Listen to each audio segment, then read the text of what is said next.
Welcome back to the Red Zone Rundown. I'm your host, Liam Franklin, and this week we saw some incredible matchups across the state, with a few surprises that left fans on the edge of their seats. Let's dive into the action. Starting with the most anticipated Battle of the Burbs. First up, we had the Bixby Spartans heading to Owasso to take on the Rams in what turned out to be an absolute stunner. Owasso pulled off a major upset, defeating Bixby 40-21. The Rams came out firing on all cylinders, establishing an early lead and never looking back. Bixby, known for their dominant run game, struggled to find their rhythm against a fierce Owasso defense that seemed to anticipate every move. This win shakes up the standings and proves that Owasso is a team to be reckoned with this season. Meanwhile, over at Bishop McGuinness, Deer Creek put on a scoring clinic, overwhelming the Irish with a commanding 53-17 victory. Deer Creek's offense was unstoppable, racking up points with a balanced attack that left Bishop McGuinness scrambling to keep up. This decisive win keeps Deer Creek at the forefront of the conversation for a deep playoff run this season. In another game that saw a lopsided scoreline, Edmond North made quick work of Putnam City West, shutting them out 52-0. Edmond North dominated both sides of the ball, controlling the tempo from the opening whistle to the final snap. With this victory, Edmond North solidifies their place as a top contender, showcasing a defense that is as formidable as their high-powered offense. Over at Edmond Santa Fe, the Jinx Trojans took no prisoners, cruising to a 48-3 win. Jinx looked every bit like a championship-caliber team, executing with precision and flair. Edmond Santa Fe, despite their best efforts, couldn't find a way to crack the Jinx defense, which was stifling throughout the game. And finally, let's turn our attention to the heated rivalry game between your Enid Plainsmen and the Ponca City Wildcats. The Plainsmen took the field with fire in their eyes, defeating the Wildcats 43-10. This rivalry game had all the drama and intensity you'd expect, but Enid's fast start and unique play calling set the tone early, leaving Ponca City unable to mount a significant comeback. Now, ladies and gentlemen, we're going to send it over to Cameron Stadium in Lawton. Get ready for Enid versus Lawton next here on EPS TV. We'll see you next week. Go Big Blue!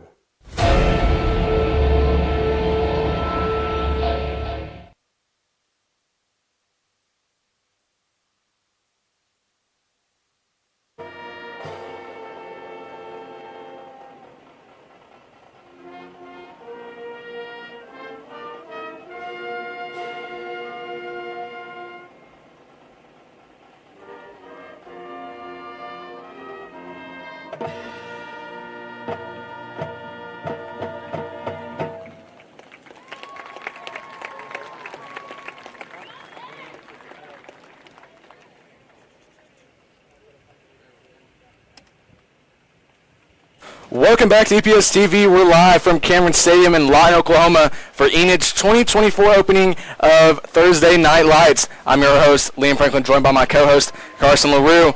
We're excited to bring you pregame coverage for tonight's matchup between the 1-0 Enid Plainsmen and the 0-1 Lawton Wolverines. Last week could be a preview of what's to come for the Plainsmen this season after an emphatic victory over their rivals, the Ponca City Wildcats, 43-10. The last time the final score was more than 20 was back in 2017, where the Plainsmen dominated 61-34. Absolutely, Liam. Going into halftime, Enid was only up by 5 points after Ponca scored a touchdown with less than a minute left in the second quarter. Enid would then get the ball back in the third quarter when Aiden Robinson would find wide receiver Tyson Kennedy for a 16-yard touchdown, which would be the beginning of the end for the Wildcats. For the Enid would score 21 unanswered points, sealing the deal and sending the Wildcats back to Ponca with an L. Enid would get their first turnover in the form of a pick six, where Keon Young intercepted Johnston Burke and took it back 31 yards to put the Plainsmen up 29-10. And then the play that we called the 4th and 25 miracle, Aiden Robinson appeared to be punting the ball and then faked it, rolled out right, found Keon Young for a 40-yard touchdown. The Plainsmen now have 36 after the made extra point by Kevin Vega. Then later on, another trick play by Enid put Tyson Kennedy at QB, where he would find linebacker Jared Russell for an 8-yard touchdown, giving Enid the 43-10 lead and ultimately being the last score of the game, with Blaine Parks ending the game by sacking Johnston Burke on 4th down. Now moving on to the night, the Plainsmen are taking on Lawton for the first time in 7 years. The last time they played, Enid would lose 54-28. The overall record in this series from 2013 to 2017 is 0-4, with Enid getting blown out each time they were played. But these two teams are so different now than they were 7 years ago. Lawton is coming in with first-year head coach Lorenzo Williams, who came to Lawton after his tenure with the Westmore Jaguars. His first game as a head coach came up short as they were in a rivalry game last week against Lawton Ike. That loss coming 28-35 in a close game. Carson, what are the Plainsmen going to have to do to get a win here in Lawton and improve to 2-0 to open up their season? Well, Liam, the simple answer is just to play like they did last week. Don't let last week just be a fluke. Let that game be a momentum for the whole season, including this game. No one was expecting Enid to play like that, especially having an entirely brand new O-line. Liam, if Enid worked on limiting the flags during practice this week, whether it's O-line or defense, we're going to see some fireworks during this game. We definitely will, Carson. Now let's talk about statistics for this game. Now everyone knows Enid finished 3-8 last season, but also Lawton did as well. Lawton had a big loss last season to our rivals, a game we played last week to the Ponca City Wildcats. That game 42-8, Lawton losing that. So if Enid can play like they did last week, they're leaving Lawton with a W. And Carson, this past week you made some posts on Facebook, on Instagram, based off your statistics for player of the game. You had offensive player of the game, defensive player of the game, and special teams player of the game. So why don't you tell us each one of those? Absolutely. On offense, I had Tyson Kennedy, the junior wide receiver, and a safety, a receiving touchdown, a rushing touchdown, and a passing touchdown. He can do it all for you. On defense, I had Keon Young, the sophomore cornerback, and a wideout as well, a receiving touchdown on my 4th and 25 punt, a pick six, and a fumble recovery.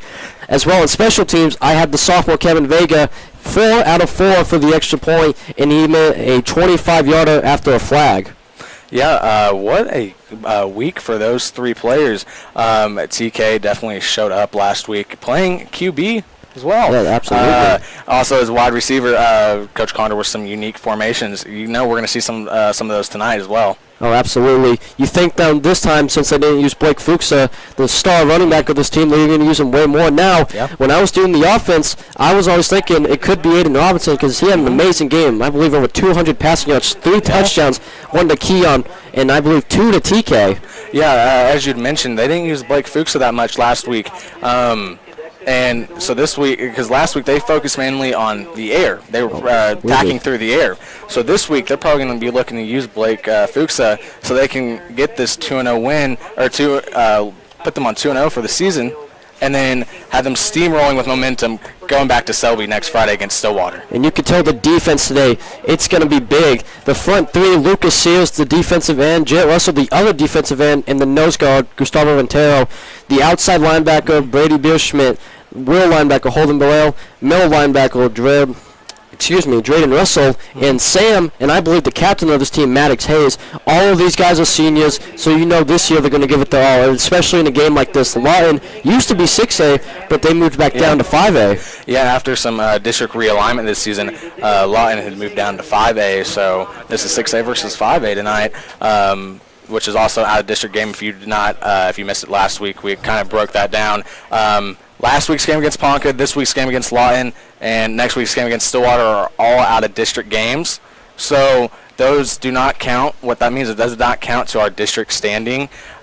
We start district play after our bye week against the Deer Creek Antlers at Deer Creek.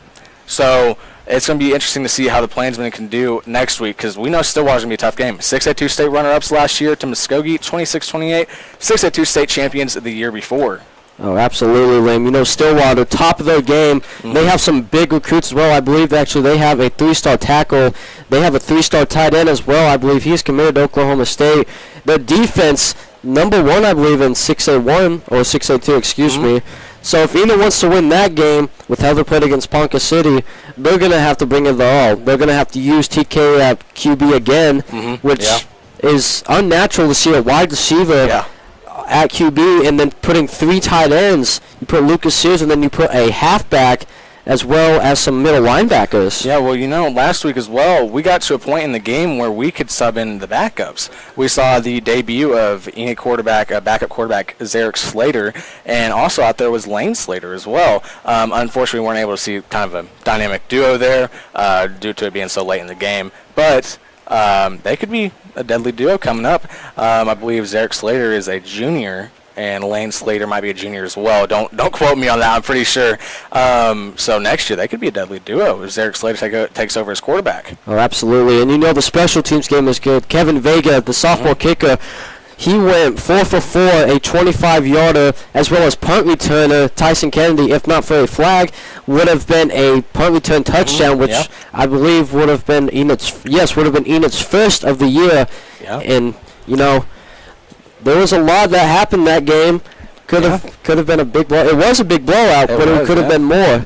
Yeah, could have been more. Yeah, exactly. But still, what a game that was. I don't think anyone was expecting Enid to come out like that. That was a huge game. 43-10, huge. And the Enid defense also came up huge as well, not allowing any more points in the second half. So holding them to only 10 on the game. Oh, absolutely. Looks like our team captains are taking the field. Number 24, which would be Blake Fuka, number 15, which would be Kevin Vega, and then you have number 5, Tyson Kennedy, and can't quite tell the fourth one.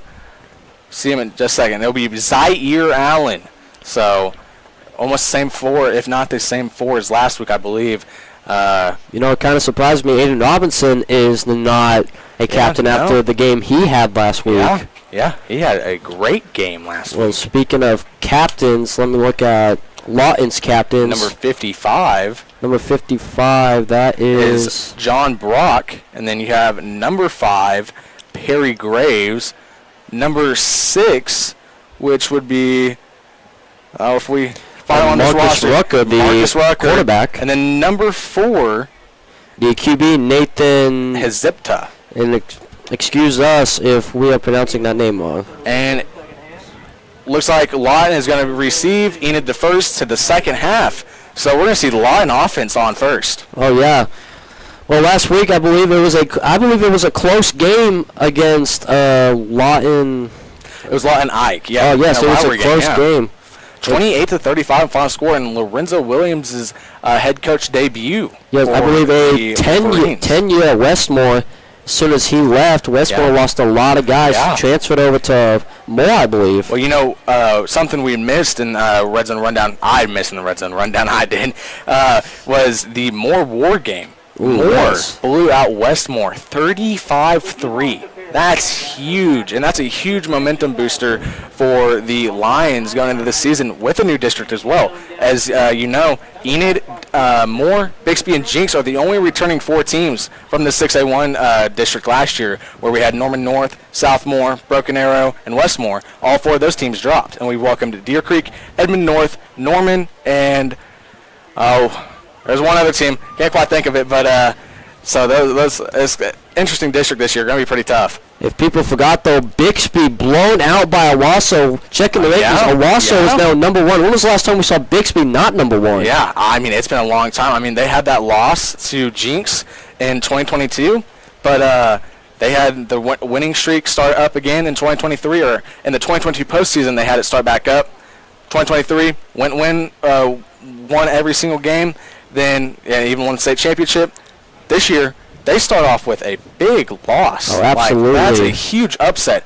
And we were looking, I believe it's on 3 Sports, Enid's ranked 23rd. Last time Enid was ranked 23rd, I believe, was preseason 2023 after we made the playoffs and had a playoff win. I believe that year we actually only won 2 games, I believe. Yeah, 2023 we went 3-8. Those wins being against Ponca City, Southmore, and Moore. Moore being the upset one. That game was huge upset. 49-42 was the final score on that one. Moore tried to make a late rally comeback, and they did. They couldn't do it. Also, a big game, I believe, out of tomorrow, Saturday. Jinx versus Owasso. Yeah, Jinx and Owasso. I believe Jinx is 5th. They are ranked 5th, and Owasso number 1. Now, correct me if I'm wrong. It's either Jinx and Owasso or Jinx and Union's the Backyard Bowl. I think it's Jinx and Union. I believe Jinx and Union. Yeah, Tulsa Union, actually. Yeah, it is Jinx and Union, yeah. Tulsa Union having a nail-biter, winning in overtime against Bentonville. We said that would have been an upset, but looking at it, now Bentonville was actually top 5 in Arkansas. Out of state. You don't see those very often. Yeah. So 2 top teams from the state of Oklahoma going to battle, and it came down to the wire. I mean, 28-35. Looking over and over. Yeah, I mean, we just had so many scores report to you last Friday.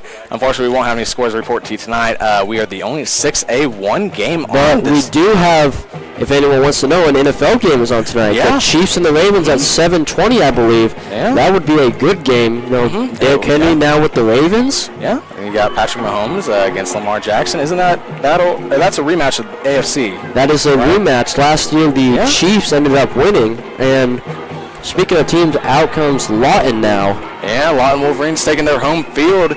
Cameron Stadium here in Lawton, Oklahoma. It's about a warm 90 degrees out. It is pretty if hot. I am correct, this offseason, the entire field was replaced. They fixed up the field. Wow. Stadium has been around, for, I believe, since the 1980s when Kamoa University had a football team. However, they sadly disbanded in 1990. Yeah, so some history there for you guys.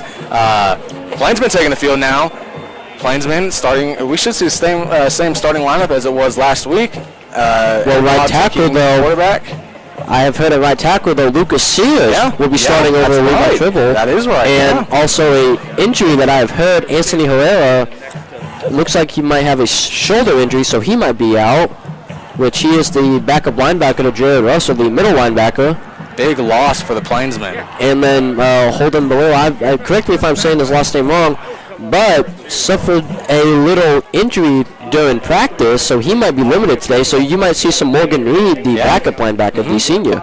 But guaranteed you'll still see Tyson Kennedy out there. Oh, absolutely. We had a little bit of a scare last week. He had, came off the field at one point, looked like injury, but he came right back on. Right back in and he scored. Yeah. And I'm fixing my statement. Morgan Reed is not the backup. It is Blake Fuka, the running back.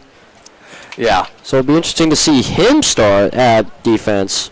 Oh, one last thing. Almost right, I want to give a huge shout out to my grandpa. His birthday today. Happy birthday to my grandfather, big 67. So happy birthday to him. Plainsmen getting ready to take the field. They're at the 50-yard line now, getting ready. They will be kicking this one off first. And Lawton offense on first. This game is going to be interesting.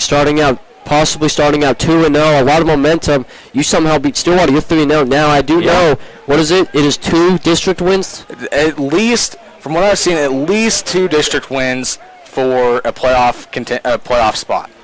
Now, obviously, it would help your case. You had more than 2. I mean, we have Edmond North, Moore, then you have Deer Creek, all some winnable games possibly if they play right. So it's going to be interesting to see how this Enid team can maybe develop through the season, and we might see another playoff run at the end of the season. Yes, it would be amazing with the tough schedule. I believe we have a top 3 tough schedule to make the playoffs. Yeah. But starting out with the possible win against Lawton, you're 2-0, and then you're going up against the defending state champs, 6A2. And Kevin Vega out to kick it off now. And that's a fumble. That's a fumble. Enid could have it. Enid has it. Enid recovers the fumble. Recovered by Enid. What a play by the Plainsmen. And they were in great position here. They are on about the 35-yard line, somewhere around 35. there. That was recovered by number 18. What a play by the Plainsmen. We do not have number 18 on the roster, but whoever he is, an amazing catch right there. A good kick by Kevin Vega, though. Kicked it out to the sideline, forcing.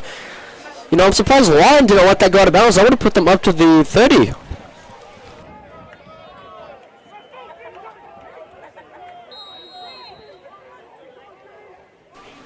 And Enid starting on offense.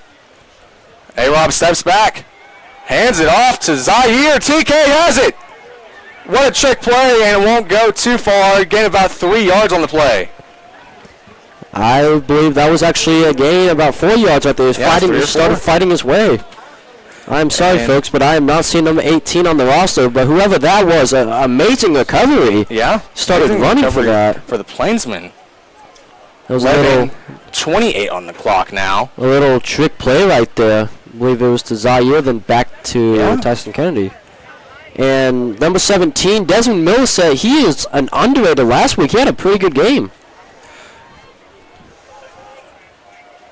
A-Rob pass it over TK.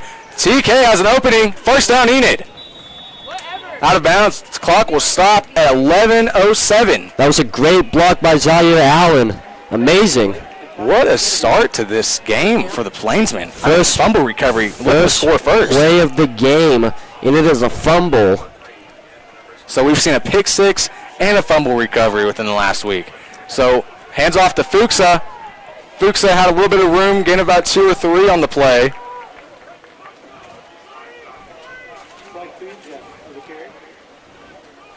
Bring up second down.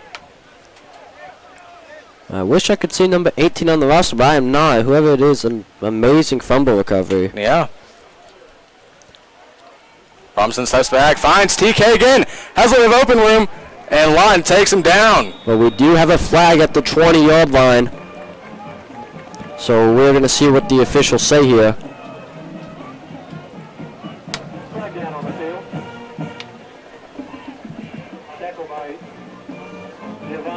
This will be the first flag of the game.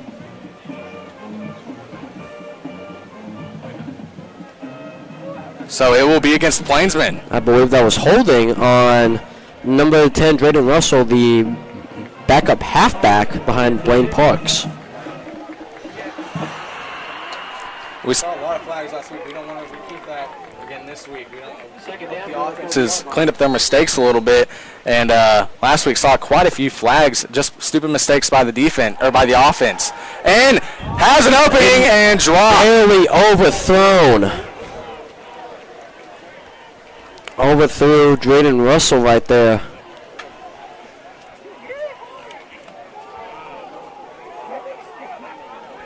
So that will bring up third down and long. Third down, 17. And 10:23 on the clock now. Wish I had the roster. So let's see what Enid does here on 3rd and 17. And Robinson finds TK. And they will not get the first. So this, if you know Coach Conda though, he might go for this. He might go for it. And I believe they might. They're going for it. Tay Robinson and Blake Fuchs are still on the field. They're still going to go for it. You can tell Coach Conda, he doesn't care. He won't even care if it's 4th and 25. We've seen it. So let's see what he does. Blake Fuchs out to Robinson's left. 3 wideouts out to the right.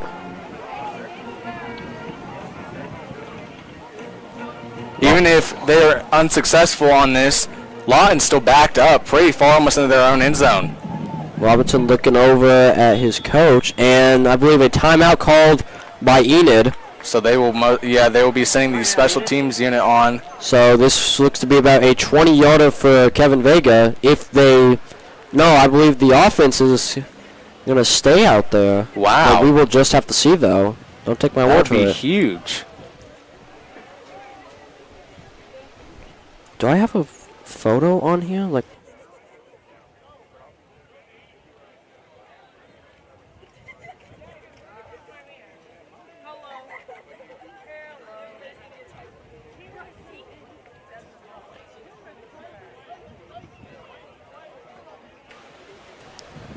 And it looks like, offense going to stay on the field. So they're going to go for this on a 4th down. 4th and 7 at the 20-yard line. So let's see what Robinson's going to do here. You never know. Could be a halfback dive. Robinson steps back, rolls left. Could have an opening, and first down Enid, and some to TK. What a completion by Tyson Kennedy. Who else but Tyson Kennedy? And they are in the red zone now. And Desmond Millset is going to come out. And so is Tyson Kennedy. You can see the formation now. You got 3 tight ends out there. Yeah, one of those trick formations again. So let's see what they're going to do. Instead of Ty Key at QB, it's still Robinson. Yeah. And hands off to Blake Fuchs. Blake Fuchs has an opening. Touchdown, Enid. I believe that was a 10-yard touchdown for Blake Fuchs. His first of the season. No, excuse me. Second of the season. What a play. So Enid using a weird special team again. Who knows? And they're going to go for the extra point. Kevin Vega out to kick it now.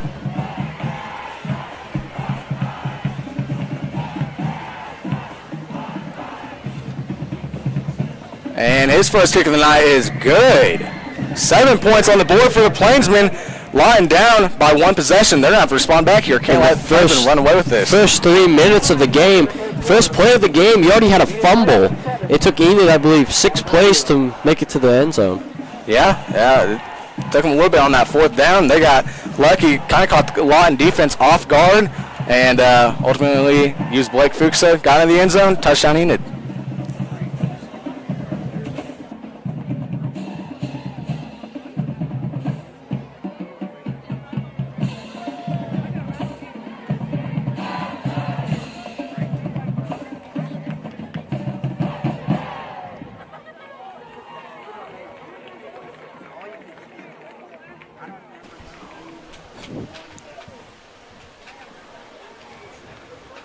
And kicking off for the Plainsmen is number 15, Kevin Vega.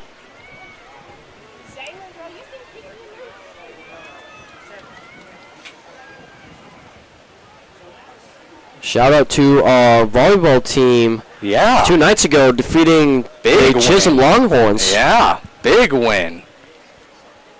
And cross country is racing this Saturday at Guthrie. Mm-hmm. So Kevin Vega out to kick it now at the 40. Maybe trying for another fumble recovery. Kick out to the sideline again. And he dropped it Another again. fumble.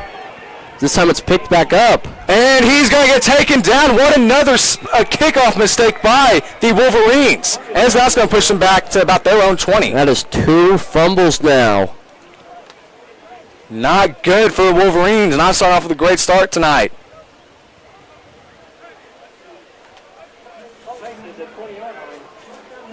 It'll be right on the 20-yard line.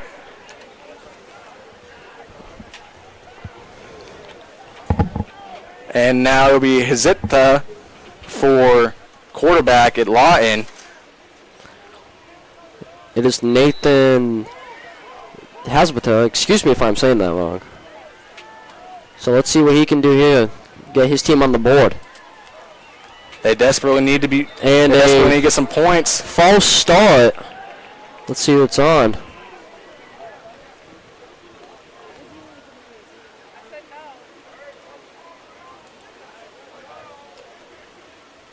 And it'll be offsides on the defense. Yeah, that was on Gustavo. Which usually he doesn't jump for that, but you never know. Not a great spot the Plainsmen want to be in. 2 flags on them already on the night. Not where they want to be. Got to be careful with that. And handoff. And he goes nowhere. Right away. Just sacked right away. Goes nowhere. Tackled by number 10, Drayden Russell. Instantly penetrating that old line. So that'll bring up 2nd and 5.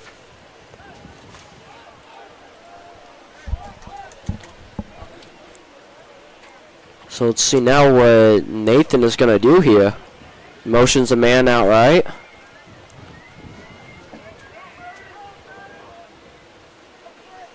Zipta steps back, and it's going to be a QB sneak. And not too much of a gain there, about 2 or 3 yards. They'll bring up 3rd down. By number 40, Holden Bella again. He was questionable coming into this game, but looks like he's fighting off that injury. They'll bring up 3rd down and 6 for the Wolverines. Desperately need to get a 1st down here. And another false start. Not a great. That is. Will that be on? That'll be on the defense. Yeah. False start again. That's going to bring up a 1st down, I believe, for Lawton. Oh no, excuse me. That should be 3rd and 1. Yes, 3rd and 1 now at the 29.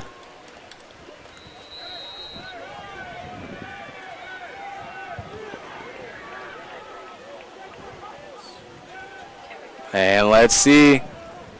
If it goes to 4th down here, they can't go for it because that's way too close to Enid scoring again. They can't even risk it. And it's going to be a sneak. They're going to get the 1st down.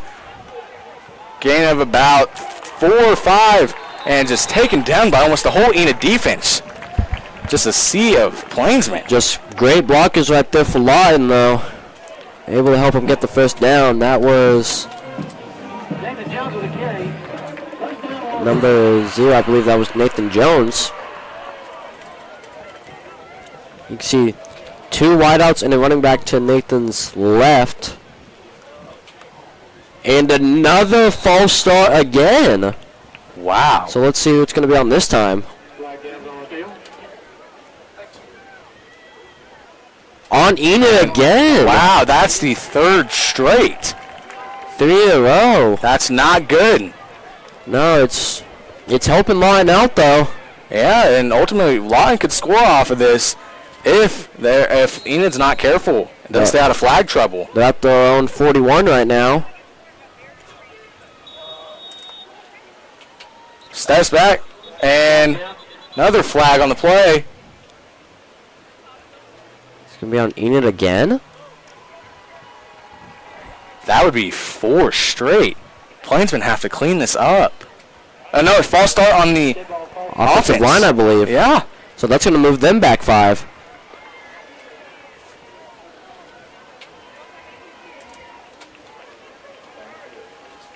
So that'll bring up, 1st and 10, back to the original line of scrimmage.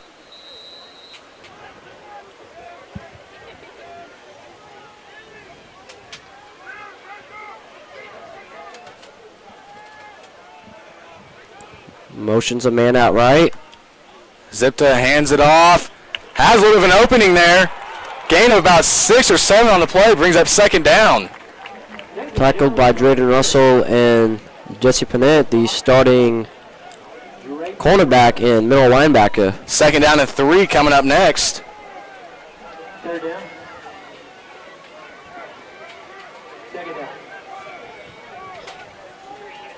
So let's see what Hasbrook's going to do right here. And passes it to number 8. It's a screen. And taken down. Are they going to call him short? It's going to be short of the first. He is short. 3rd down, probably about 1.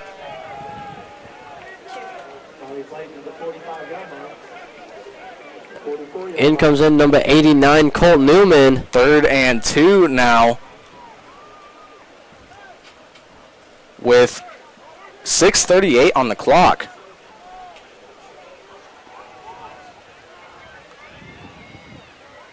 Looking over to the sideline.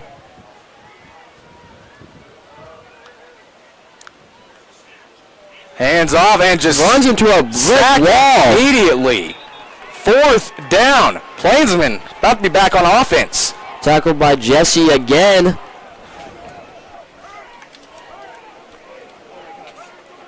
And I believe they are bringing out the punt team now. They can't risk this. Enid would be too close to a touchdown in their own territory. And Lawton is out to punt it now on a 4th and 5. 6:27 to go You in the never first know. quarter. You got to watch out for the fake, though. Mm-hmm. Changing up the formation a bit, though. Yeah, you have to watch it. Snap, and he's going to fake it. And incomplete. Number 9 for the Plainsmen, Brady Bierschmidt, got that deflection there. It's 1st down, Enid. Great defensive play by Bierschmidt, the outside linebacker, wide receiver, and cornerback. You have to think that was even worth it or not, because now the Plainsmen are super close to being able to score once again. A good bit of Enid fans out here tonight on this hot believe day. it or not, Thursday night game this far away and with school tomorrow. Pretty 3 hours away. Yeah. We left school about, 12:30? 12:30. Yeah, 12:30. We got here about Football team left about 1 o'clock. We got here about 2:30, 2:40. Went and ate at Whataburger with old Mark Ray. It is sad, though, that the band didn't show up today. Yeah, band unfortunately not able to make it due to the transportation issues, but Cheerleading, though, able to show up, though, yeah, in support for their Plainsmen. yeah. So let's see what Coach Conda's going to do here. Already Blake Fuka with the touchdown. Tyson Kennedy converting on a 4th and 7. Yeah, it's going to be interesting to see. They can't let this go to 4th down, though. They can't keep taking the chances on 4th down. I mean, it's working for now, but it's not going to work every week. You know so how they're Coach going to Conda have is, some though. new strategies. Yeah. And the offense taking the field for the 2nd time tonight. They'll be at the Lawton 41-yard line.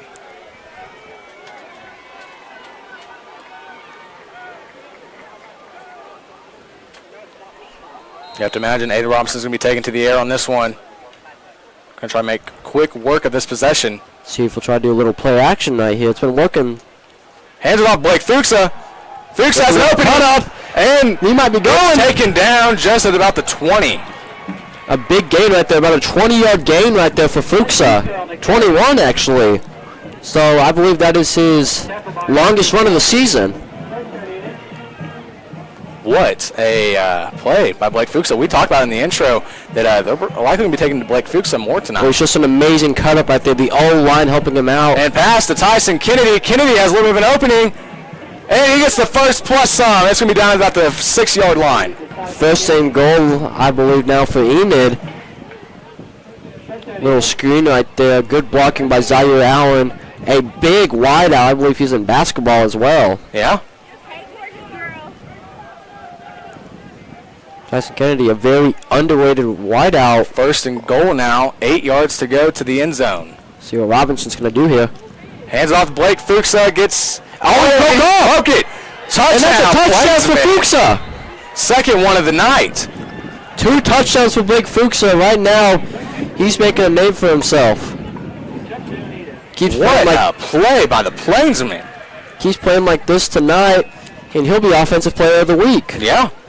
2 touchdowns. I believe that is 3 touchdowns now for Fuka of the season. And Kevin Vega looking to go 2 for 2 on the night, 6 for 6 on the season. You never know, though, with Coach Condo. Could be a fake here. Who knows? Last week, Lane Slater was, I believe it was Zarek Slater. And that one is good. He is now 2 for 2 on the extra point. So score is now 14-0. Plainsmen up big with In the 5 minutes cheerleaders. left in the first quarter. Cheerleaders coming out with the flags now. Amazing in the first quarter already, 14-0. Last week started 15-10 going into halftime, and we've already cut that big time. We're only 1 point down now. I mean, we're seeing a whole new Plainsman offense here. I mean, compared to last year, this is a great improvement for the Plainsmen. Like, that's huge. Coach Condo's second season last year, a rebuilding season, losing the best wideout in a decade, possibly the best ever in Enid's history with Tyke Andrews at Oklahoma State now, possibly going to get some reps in as kick returner and wideout. Be huge. And running back Luke at Air Force, who I believe will get some reps as well. So it's going to be interesting to see how those two do in college. And Tyke is a redshirt freshman now. Luke, I believe, is also a redshirt freshman. We also have another Plainsman that is in college as well at K-State. Yeah, Donovan Ryman. Absolutely. So. Second highest recruit ever for Enid. Number 1, that was being Austin Boggs when he was a 5-star going to Oklahoma. Tragically died. Yeah. And then, so now, Plainsmen going to kick this off once again. 2 mistakes already on the special teams unit. 2 fumbles already. Unit, so let's see if it happens again. Vega out to kick it now. Straight down the middle. And they almost messed it up again. And that's going to be a touchback. Yeah, touchback. Lawton, first down and 10 from the 20. Right now, this defense, just on that fake punt, an amazing deflection by Brady Bushmit.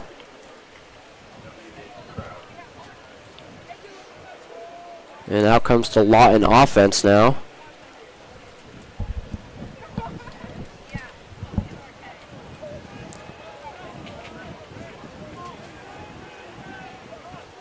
Lawton, last time on offense, not able to have much luck, carried by a lot of the flag yards that came, or the penalty yards that came with Enid's flags and mistakes. So let's see what Nathan does here now. Motions a wide out. And that was almost picked off. Deflected by Drayden Russell again. Drayden Russell proven to be a problem for all opponents for Enid. Last week he was a problem. His brother as well, Dre Russell, got a sack, I believe. Yeah, and Drayden Russell, if you remember, last week had a touchdown. Oh, absolutely. That For a 2-point conversion, one of the two. I think it was touchdown. I believe he had a touchdown No, Drayden had the touchdown. Jarrett had the 2-point, I believe. Jarrett had 2-point, yeah. By Zarek Slater, the backup QB. So 5:45 on the clock now, and goes nowhere. Down. That brings up third down, maybe a loss even. Dragged down by number 18. So that'd be third down 11, loss of 1 on the play. Earlier, number 18. We don't have him on the roster, but he had a fumble recovery on the opening kickoff. Right now, he's making the case for special teams player of the week. That fumble recovery just might have got him special teams player of the week. Unless Kevin Vegas drills a 40-yarder. Yeah. And takes to the air, has an open man. And he drops it. And a hard hit right there by number 25, Tristan Bonfleck. And that will be fourth down and 11. That was a big hit right there by Tristan. And now Lawton's going to have to punt it. Yeah, they have to. They can't go for the fake this time due to where they're at. They are on their own 21-yard line. Yeah, but you never know, though. It would be a very costly mistake for him. Tyson Kennedy at the 49 waiting to receive it. Last week would have had a punt return touchdown, but was brought back by a flag. Mm-hmm. And last week Enid did struggle with roughing the punter, so you got to think now they're taking. And they're going to punt it away. To receive will be Tyson Kennedy. And he's just going to let that one go. And that's going to roll out to the about the 40. Enid's 49. So that would be first and 10 for the Plainsmen. That would be from about the 49, 50-yard line. No, it's crazy, Liam. We have 3 high school teams that play at this one stadium. We have Lawton and 2 more. Yeah, Lawton Mac and Lawton Ike. And if you remember last week, Lawton Ike defeated Lawton. Yeah. Actually a close game. 4:51 remaining on the clock. Having a few scoreboard difficulties, so just we'll keep you updated on the time. And it looks like they're going to put it at the 50-yard line for first down. Blake Fuchs has scored all of Enid's touchdowns so far. Maybe looking to make it happen again. Probably going to go with Blake Fuchs on this opening drive. He's got 3 wideouts to his left. And Robinson steps back. And that was almost tipped into the hands of it. But we do have a flag. And I did see a Lawton defender on Robinson. It's going to be on Enid. I believe it is. I believe that was holding, which is going to take them back 10 yards. Should still be first down for the Plainsmen. It'll be first and 20 now, I believe. Wow, what a long distance to go for the Plainsmen. Not good.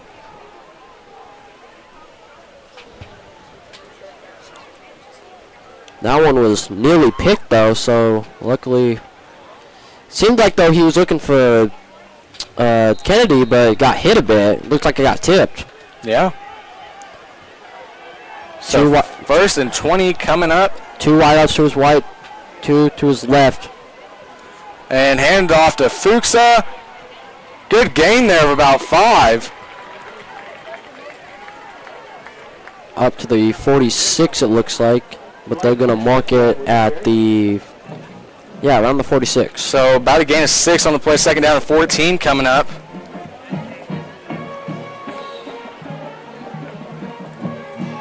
It's going to be interesting to see what Enid does here. You know, usually on second and long, you pass the ball, but with a guy like Blake Fuchs and a good just running up. Big 6-yard gain they just had. O-line that has done well so far. Haven't given up a sack in the season. And Robinson rolls out left, has Zaire Allen. Zaire has a first down. Enid. But there is another flag, though.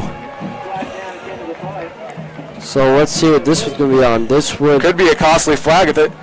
And it looks like everyone's moving downfield. It should be against the Wolverines. We're just going to have to see, though, what they do. And you can kind of see some Lawton defenders. You can see number 3 talking to number 8, maybe giving him some little advice. And it's going to be holding on the defense.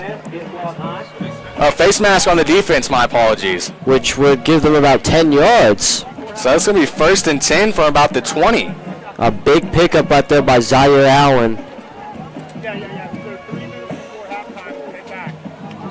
Robinson has Fuka to his right and Kennedy to his left. Now Kennedy's going to motion out right. Looks like it might be a screen. And it's going to be thrown over to number 13. That is the number 13 for the Plainsmen. And now this last play will bring up second down. That is Keon Young. And if you remember last week, he was the defensive player of the week, coming up with a pick 6 in a fumble recovery, as well as a 4th and 25 fake punt receiving touchdown on offense. 2nd and 5 coming up next for the Plainsmen. And Robinson takes snap. He's going to throw it up. Looking for, and did not get him. A little overthrown. Looking for number 17, Desmond Middlestead right there. If it was just a little underthrown there, would have been a touchdown, Plainsmen. So I believe it's going to be 3rd and 5 now.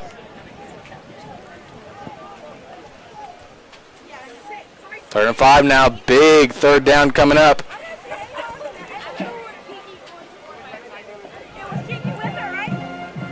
A field goal from here would be 30-plus yards. Almost 40, probably. Which would put Kevin Vega in contention for Special Teams Player of the Week. Yeah. Kennedy motions that right. And A. Robinson looking over. for Keon touchdown, Plainsmen. Number 13, Keon Young, 2nd receiving touchdown of the year.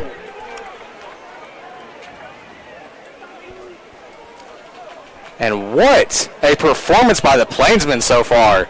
Already 20-0 in the first quarter. Not even the end of the first quarter yet. Still 3:12 left on the clock. That is Robinson's, I believe that is his 4th passing touchdown of the year. 4 touchdowns, 0 interceptions. And here comes Kevin Vega out to kick it again. Last week's Special Team Player of the Year. This will be 7 for 7 now. He is now 3 for 3 on the extra point. Last week he was 4 for 4 as well as a 25-yarder. What a performance. The Enid High Flags on the field by the Enid Cheer, 21-0 the score now. What? And I mean, what a play by Keon Young for the Plainsmen. looking at the NFL score now, the time has been moved to 7:40. Yeah. So that game will start in about 8 minutes. Excuse me, technically 10, doing the national anthem and the coin toss. Yeah. It'll be interesting to see Lamar Jackson with Derrick Henry. Yeah, some fantasy matchups we have going on. Fantasy football, me against Carson in our league. You got Donald Carmen. And you started Jalen Hurts over Lamar Jackson. Tough take there, but got to go with the former OU quarterback. Also got to go with the MVP from last year. Yeah, yeah. 2-time MVP. So it's going to be interesting to see. Interesting, yeah. Jalen Hurts, 3 years at Alabama, won 2 national champion. One as a starter, then was replaced by Tua. Transferred to OU, 2nd place in Heisman. Gets into the playoffs, loses to LSU 63-28, and then gets drafted 2nd round to the Eagles, a backup his first year. The ball blows over on the kickoff. Kevin Vega looking to kick off once again for the Plainsmen. And Hurts ended up being the starter, getting paid a mega deal, being a superstar. Leads the Eagles back to the Super Bowl for the first time since 2017 when they won it with Nick Foles. Looks like a little trouble right there on kickoff. First it fell over. Maybe fake out the Wolverines a little bit. They've had a lot of trouble on the They've already had 2 return. fumbles. Yeah. And they almost lost it again last time, too. He received it in the end zone. Looked like he didn't want to, though. And Vega to kick off now for the Plainsmen. Straight down the middle, so let's see what they're going to do here. And he knows it again! He's got to pick it back up, and it is going to be a touchback. Wow, this kickoff return for Lawton is not performing very well tonight. If I were to do Special Teams Player of the Week and give it to Kevin, would that count as 3 forced fumbles? You know what? It might. Who knows? I will leave that up to people at school, though. I'll leave that up to the team, and I'll ask each one of them what they think. I'll leave it up to Coach Conda. Hope you guys enjoyed this week's edition of Red Zone Rundown. That is to continue on what Cody started last year. Cody Stallcup started. Now it's Chicago. I believe he called it Red Zone. The Red Zone Report, I believe, is what he called it. And he's in Chicago now. Now he's in Chicago. Yeah. Huge shout out to them. They helped I mean, they helped pave the way for me. I mean, right here, I mean, they were all the commentators when I learned. Now Lawton snaps the ball. Under pressure. Under pressure. And he is able to escape, but he's after a big hit right there. And Lawton's asking for a flag, but they're not going to get one. Big hit by Jesse again. Only gain of only about 3. That was good, though, by him, though. Able to move out, avoiding the sack, but they were asking for a flag as he was hit pretty hard. Nathan has 3 wideouts out to his left, and he has his running back Nathan Jones to his left as well, and I believe the tight end out to the right. 2:31 left in the first quarter. Your Plainsmen up 21-0 over the Lawton High Wolverines. Lawton looked for a play, and he dropped it. That's 3rd down. Just a Dropped little by number 8 for Lawton.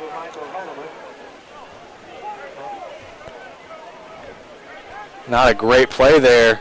A little overthrown. Brings up 3rd down. You know, you would think the new head coach, excuse me, I forgot the name, but you would have think, like, with him coming here, a lot of Westmore guys would have transferred here. Yeah. But no, they decided to stay at home and transfer to Moore, but I believe a timeout called by Lawton now. Yeah, timeout Wolverines. Timeout Lawton High. For the right-hand contestant, stands are open. Timeout Lawton. Ignore that touchdown graphic that just came on the screen. That was not a touchdown. It is a timeout. And as I've just gotten word, it is a weather delay now for the Chiefs and the Ravens now. Wow. I believe they are in Baltimore, which it does rain a lot there. Yeah. Now for Kansas City, last year you forgot to mention, last year in a wild card game when I was at a meet in Arkansas for track, it was about negative. It was in the negatives there. Top 5 all time. Coldest game. I believe number 4. Number 1 all time is the Packers against the Cowboys in the 1965 championship, where Green Bay ended up winning that game and had a dynasty. We need some cold air and some rain down here in Oklahoma. I mean, it's the final stretch of summer. It's hot. It's hot down here in Lawton today. It's hot up here in the press box. Luckily, we do have a fan behind us. It's toasty up here. Let's see what Nathan's going to do here now. Hasn't been able to get much going, but he's not going to give up. Looking for an open man, might have him, and he has it. He stays inbound. A little lopsided ball, but enough. That is first down, Lawton. That is Lawton's best play. That is the first big play of the game, yeah. The Lawton crowd still faithful, still loud as ever.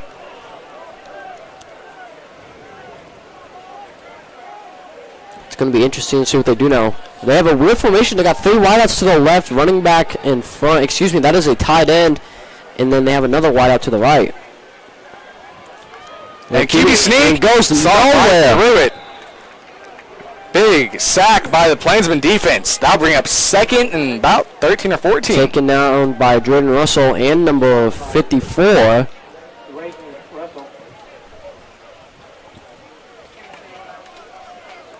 That'll be 2nd and 13. Loss of 3 for the Plainsmen. Or for the Wolverines, my apologies.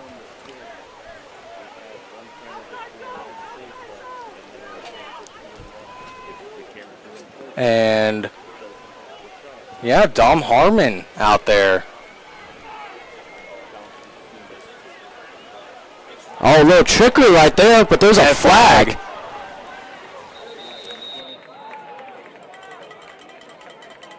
Various Deans on the carry. Flag at the 40-yard line. Initial signal is holding against Lawton High.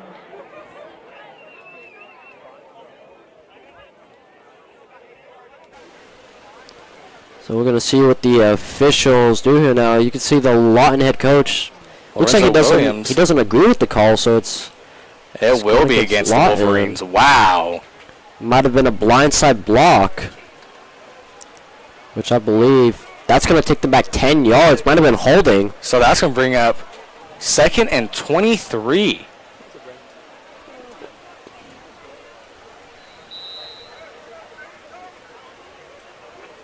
We've already had a lot of flags this game. It's only the first quarter. Yeah. These refs on top of their game tonight. Actually, I heard they are one of the best crews. Yeah? Coming from Enid, actually, I believe. I don't know necessarily from Enid, but I know from OSSA they are coming from. So, steps back. And one person to catch and almost intercepted. Brady Bushman almost had it, but he collided with Keon.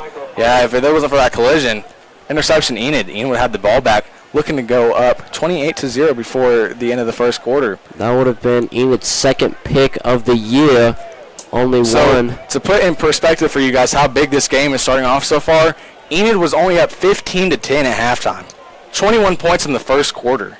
Not even the end of the first quarter yet. Absolutely. A minute 17 to go. Third down and 23 coming up. You should never take any team, though.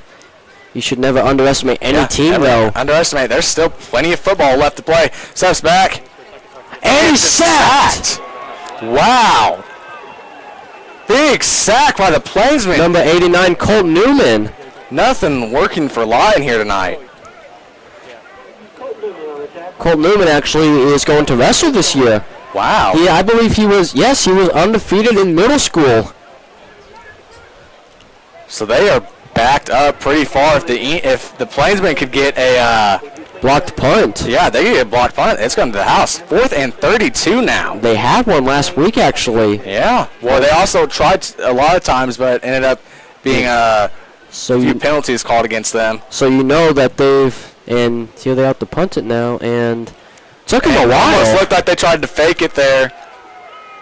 And they're just going to let that one go. And they're going to be back in Lawton territory.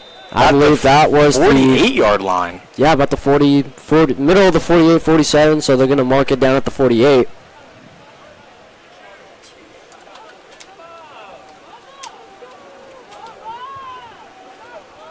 First and 10, Enid ball now. Already up 21-0. Looking to make that 28-0. 23 seconds left on the clock for the first quarter.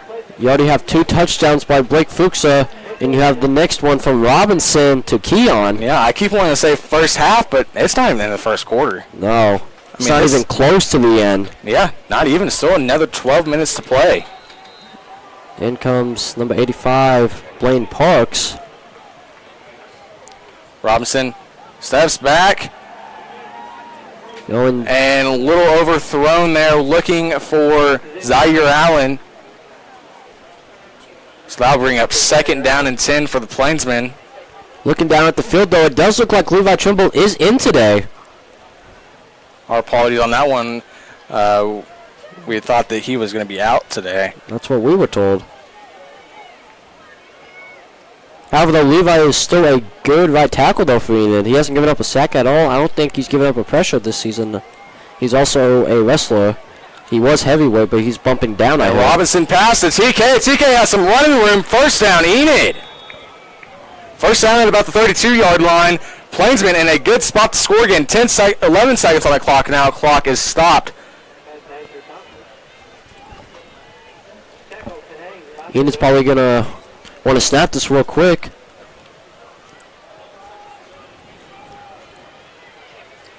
And hand off to Fuka. Fuka had a little bit of running room. He's going to get a little bit of a gain, probably about 2 or 3 on the play. About 3 yards right there. And that is going to end the first quarter. Ended up 21-0. What a quarter by the Plainsmen. Carson, why don't you tell us a little bit of what you've seen here tonight in this first quarter so far? So far, Blake Fuka, he's killing it, man. 2 touchdowns already. He had 1 last game, and he's already killing it. I believe he already has over 70 rushing yards. Aiden Robinson, he's doing good as well. Already a passing touchdown to Keon Young. He has 4 touchdowns, 0 interceptions of the year. The O-line has been doing good as well when it comes to run blocking. Pass blocking's been a little iffy, but still they've been doing good. Kevin Vega, he's been so accurate. He's 7 out of 7 all year, as well as a 2-point. And also the defense has been holding up. I believe we have 2 or 3 sacks already. Yeah. Yeah, a big game for the Plainsmen so far. It's been huge. I mean, we haven't seen them come out firing on all cylinders like this in a while. And it was nearly a pick earlier by Brady Bushman, but he collided with Keon. And remember, at the end of the first half, starting second half, Plainsmen get the ball back. So if they could score now and score before the end of the first half, they're going to be at 35 points. They already have a lot of momentum as it is. Heading into half with possibly you could score at least 2 more touchdowns. The defense so far, it's holding up. Yeah, definitely is. Lawton's not going to go down easy, though. Yeah, it'll be 2nd and 7 from about the 30-yard line. It's pretty tough to see up here. Yeah, it is a little tough. I'm having to stand up a bit to look out the window. So let's see what Robinson does here. Robinson hands off to Fuka. Fuka almost had a little bit of an opening there. Just a bit tripped up. Brought down. That'll be 3rd down and probably about 5 coming up. 3rd down 7. No gain on the play. So Blaine Parks is coming out, and in comes Keon Young, who has a receiving touchdown this they're going to game. be looking for Keon on this play. I'm going to say they're going to be looking for Tyson Kennedy, who's been their number 1 receiver all year. Yeah.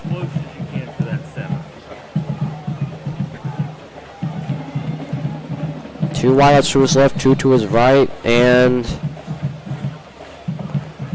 it's going to be timeout Lawton. 3 used timeouts in the first quarter. How often do you see that? I don't think I've ever seen that before. Yeah, I believe they have 1 left now. Plainsmen took 1 earlier in the game, and Lawton just took their 2nd one, so they're down to 1. And ignore the touchdown graphic. That's supposed to be timeout. Ignore that. My apologies on that one. So 11:18 on the clock. Plainsmen up big to start this game on a big 3rd down and 7 play now. He's going to be looking for the end zone. Never know here. They could go for a screen, but it looks like now they're taking out number 9 Brady Bushman. It looks like he's coming out, and so is Blaine Parks. Keon and Zaire to the left, TK and Desmond Middlestat to the right. 2 to his left, 2 to his right. Blake Fuka behind him. It's going to be interesting to see what he's going to do here. So 3rd down and 7. Robinson steps back, looking for TK. And almost had drops it. Incomplete. You got to wonder here, though, what is Robinson going to do? Is Condor going to risk it and go for it again? It worked last time on a 4th and 7. Yeah, I mean, they go for it on 4th down all the time, so I don't think it'll be any different. And it looks like they are going to go for it. Coach Condon feeling very risky. You already up 21-0. If it's anything less than, I think, 4th and 10, he goes for it, except for last week when we saw the 4th and 25 miracle where that resulted in a touchdown. If we had analytics, we'd understand what they want. And that's going to a be jump snap, then that's going to be a 5-yard gain for Enid. So 4th and 2, you just take Blake Fuka, run up the middle, 1st down. If I were to say, no, it looks like might have been on Enid. No, it is going to be on them. Yeah, it's going to be online. I saw that number 88 jump up through the middle. I mean, see, Enid, looks like Enid took out Robinson. So it looks like they're going to try that wide receiver sneak play again with 3 tight ends. You know, we talked about this Condor, a very, very unique head coach, probably one of the most unique ones in 6A football. So it's going to be 4th and 2 coming up. Kennedy at wide receiver, at QB. And almost enough fixing. He's going to get the 1st down He's answer. got a lane. And he's still fighting his way. He might. He's down to about the 3-yard line. Fighting his way all the way to the 3 by himself. Looked like 4 Ponca. Excuse me, not Ponca, Lawton. Excuse me right there. Looks like 4 Lawton guys were trying to take him down. Yeah. He just kept fighting his way. I've heard from other players, though, Tyson is one of the strongest players on the team. 10:55 to go now. Plainsmen looking to score, and he has a late touchdown. Tyson Kennedy. Wow, what another big score for the Plainsmen.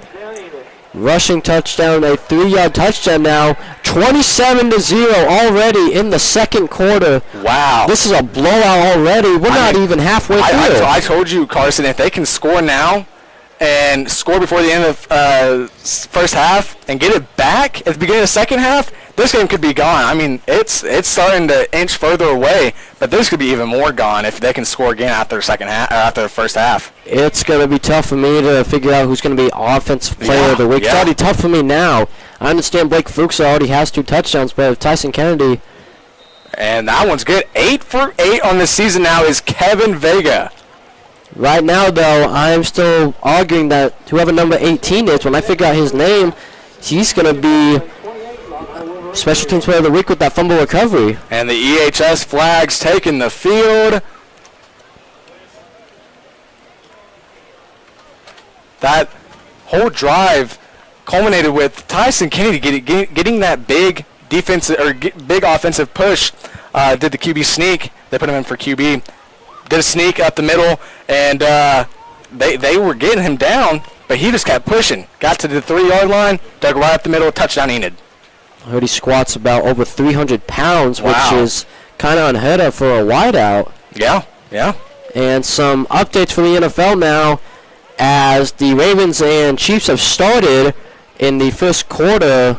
Ravens have the ball, and speaking of that game, there was just a flag thrown, which will be on the Chiefs, but I believe that's going to put the Ravens in the end zone, or excuse me, the red zone.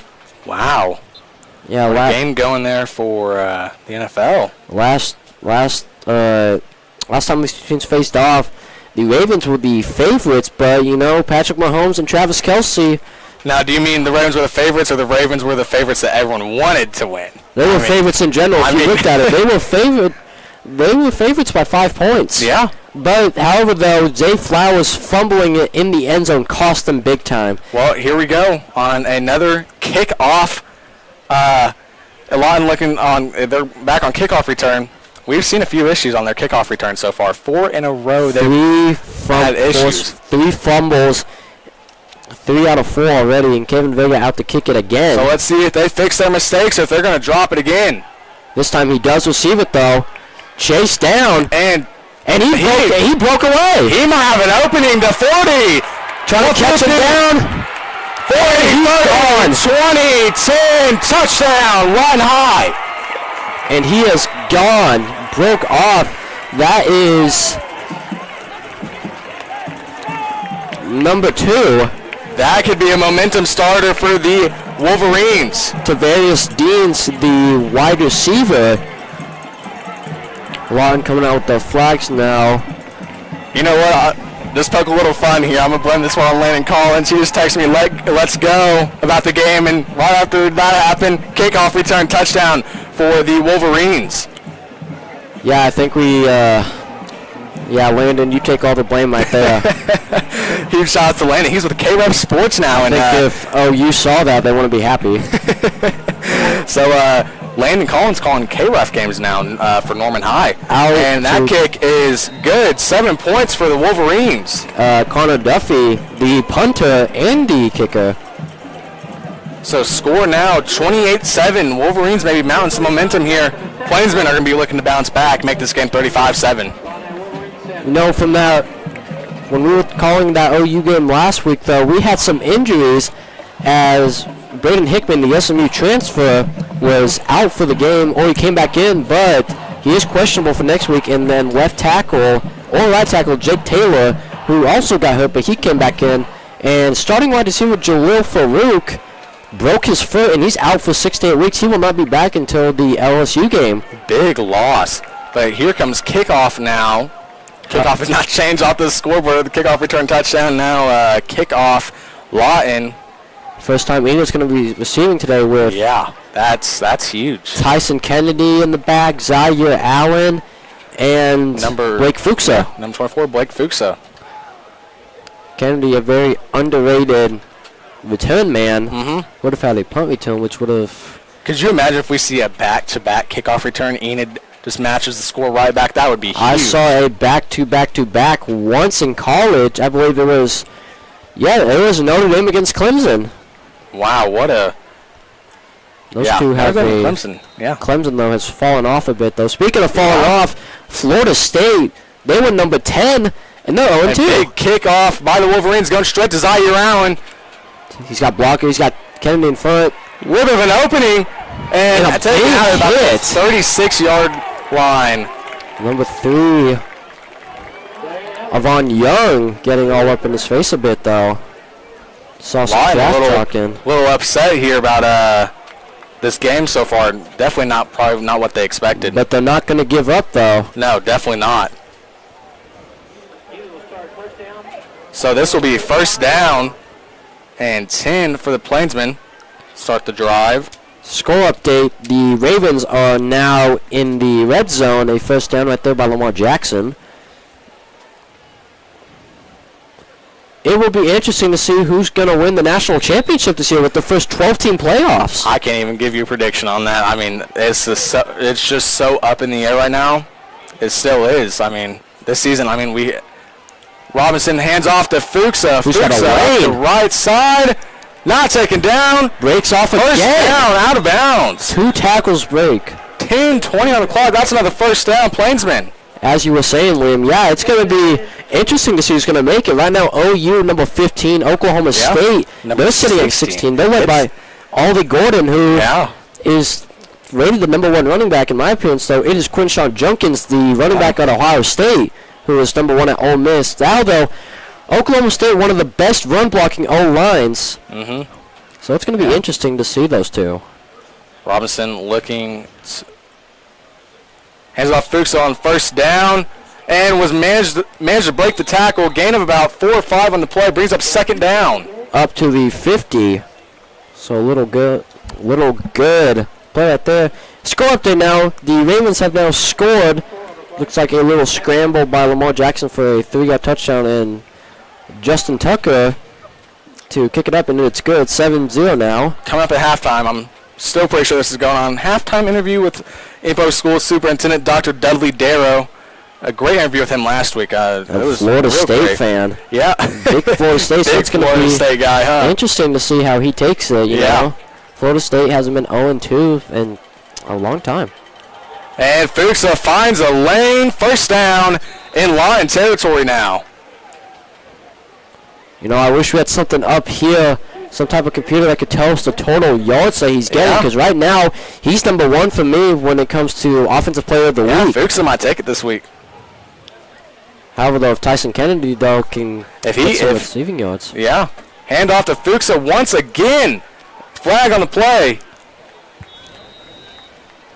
I believe. But the flag's not against Enid. Gain of at least 5 on that play. Bring up second down. 35-yard line.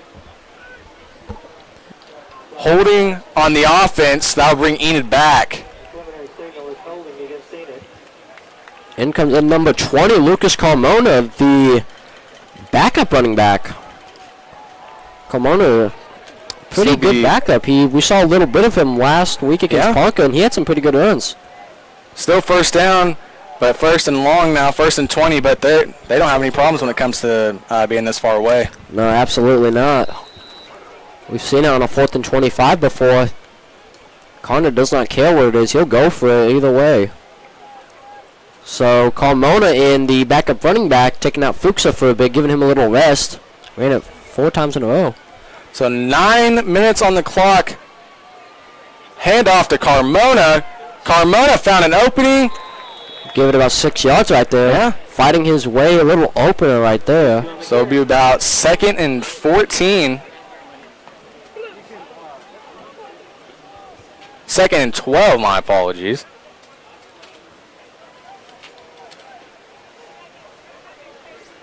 Fuka coming back in.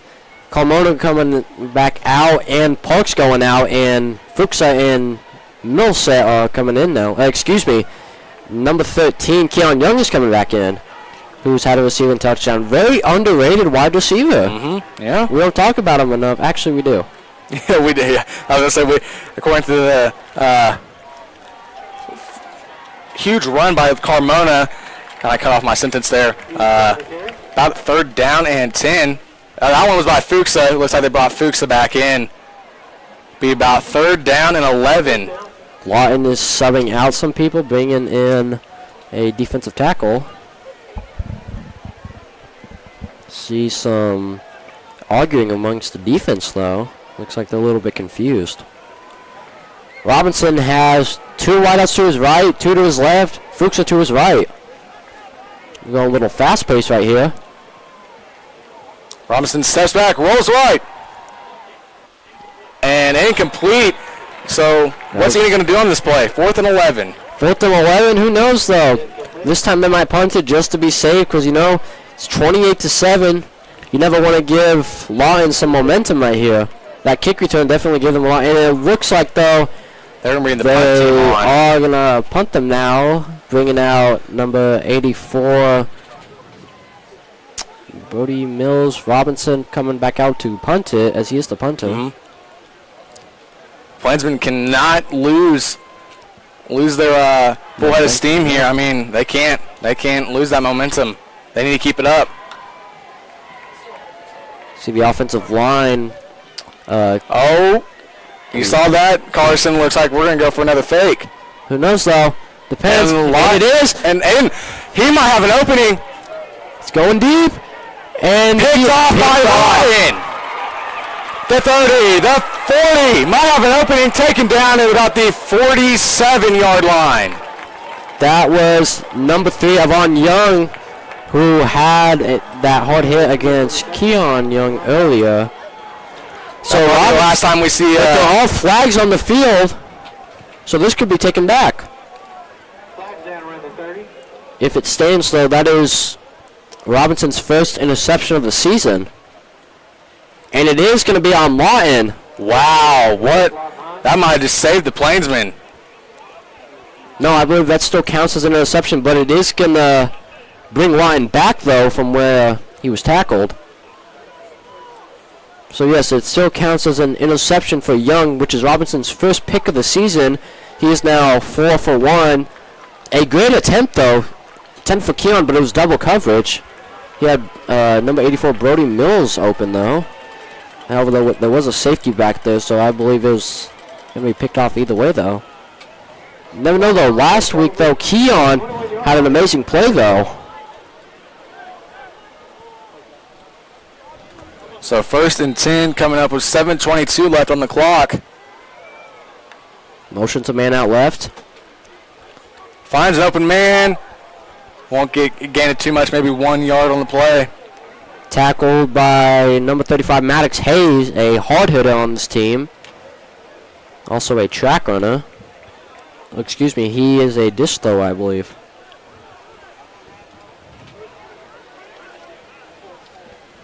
2nd and 12 now. Actually a loss on the play. So really good by the defense right there.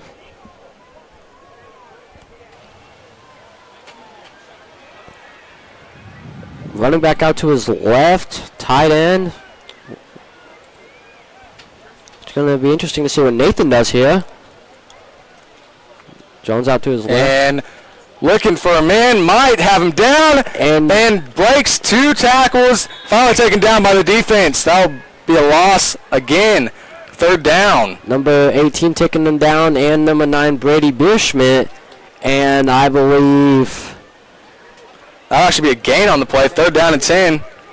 I believe number 74, Gustavo, also assisted, which would have been half a sack for them.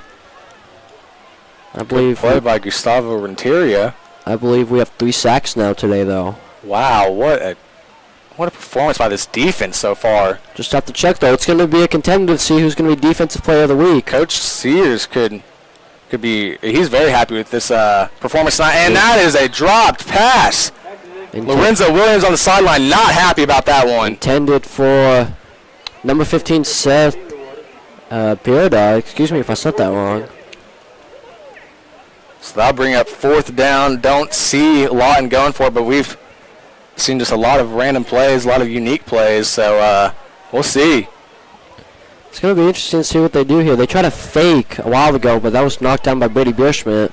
And it looked like they were going to try another one, but it just took them a while to punt it. Looks like it's going to be punted away. with TK in the backfield. And he might just he's going to let this one go again. This one's going to roll back.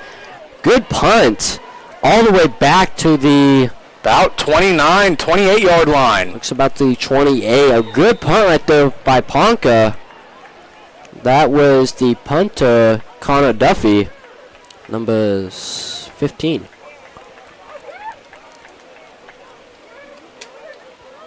So I believe last drive was the only time Enid has not scored. Yeah. Still 28 The only time this game though. they have not scored, yeah. You know, Looking to change that this drive, though. Going up against Stillwater next week, though, you're going to want to score every drive, though, at least try to. You're going to need to. Remember Stillwater's such a tough team. Can't make as many mistakes as they have tonight. I mean, they've limited the flags, but still quite a few little mistakes made. They have ranked recruits. Yeah. I believe Gunnar Gundy went to Stillwater High, didn't he?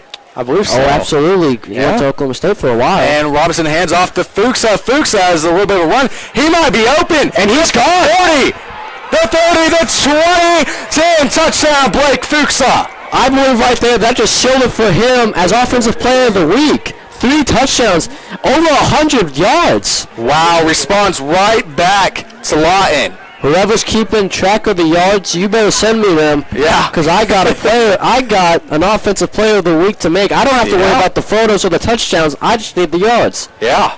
Great throw by the O-line, though. Yeah. Amazing blocking and a great cut up as well. 5:17 on the clock now. Scored 34-7. Kevin Vega looking to go 9-9 this season, which would be putting the Plainsmen 35-7. I believe he is 4 for 4 today. So let's see if he can. Yeah, 4 for 4 today. And that one is good. 5 for 5. Yeah, 9 for 9 on the season now. 35-7. So we mentioned in the intro that this usually is a blowout game, or has been, against the Plainsmen. But this time, Tides have turned. Tides have turned. This time, Enid, though, with a lot of momentum. Yeah. Coach Condon, his second year, went 3-8 last year after being offensive coordinator for a couple of years now behind Coach Woods. Carson, if Enid wins here in blowout fashion, which it's looking like it might happen, what kind of momentum does that give them going into next Friday against Stillwater? It gives them a lot of momentum. However, though, Stillwater, though, a very tough team. Yeah. Defending state champs in 6A2. So who knows what's going to happen? Yeah. Actually, the 6A2 state runner-ups last year and then 6A2 state champions the year before, only losing by 2 to Muskogee last year. Muskogee, a very great team. Their quarterback, Jamarian Ficklin, committed to Texas State, I believe. So very underrated school. Yeah.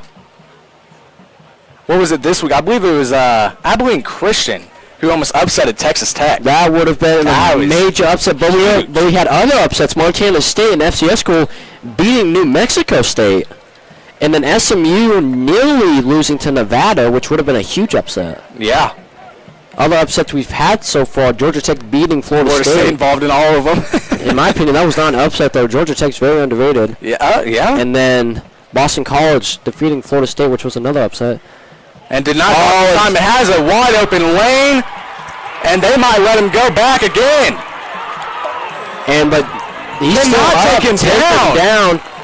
It seems like Kevin, though, trying to make him fumble again, but that time. So what a return. Seems like the Wolverines have finally they're getting up their kickoff return game like a little bit. Lawton, though, might already have the special teams player of the week, though.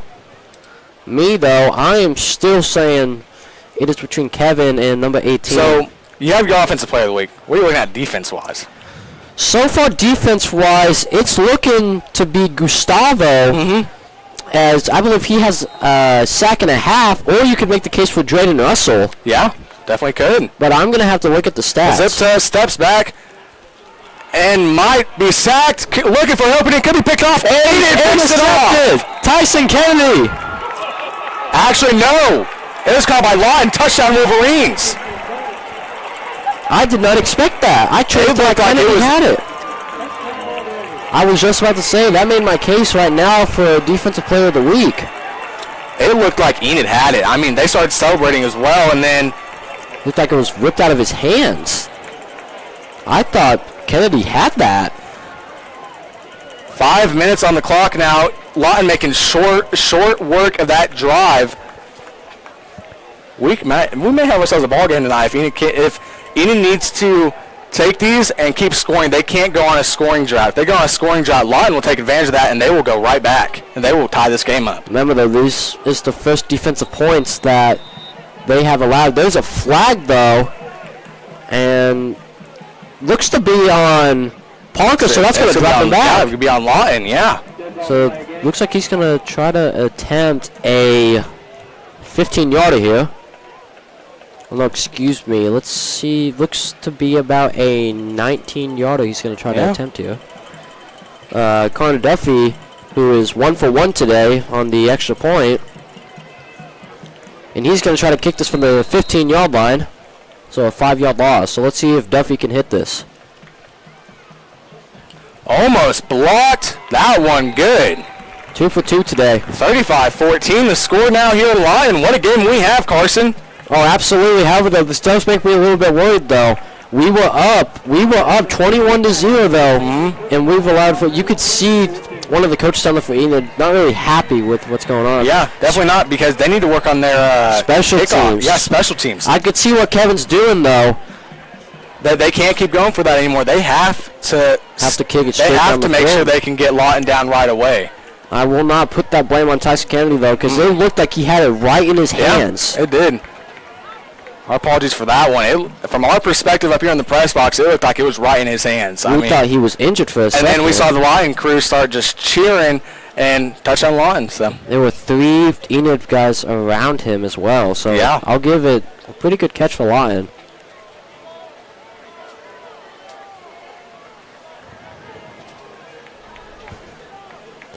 So Enid. It'd be interesting to see Tyson redeem himself here, though, and possibly so get a 32 kick setting out for the Plainsmen, number 35 coming in. 35 Max Hayes coming in for the Plainsmen.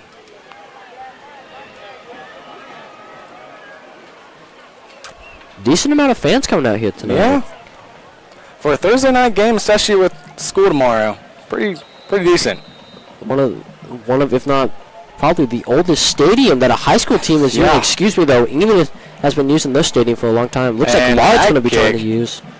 Good kick by Wolverine. He has an opening. Oh, hit hard. Flag on the play. There was a flag, though. And that was number 17, Desmond Millicent, who is pretty good wide out, though, despite being behind Zaire and Tyson. So let's see what this flag, excuse me, who this flag's going to be on, though, by the officials.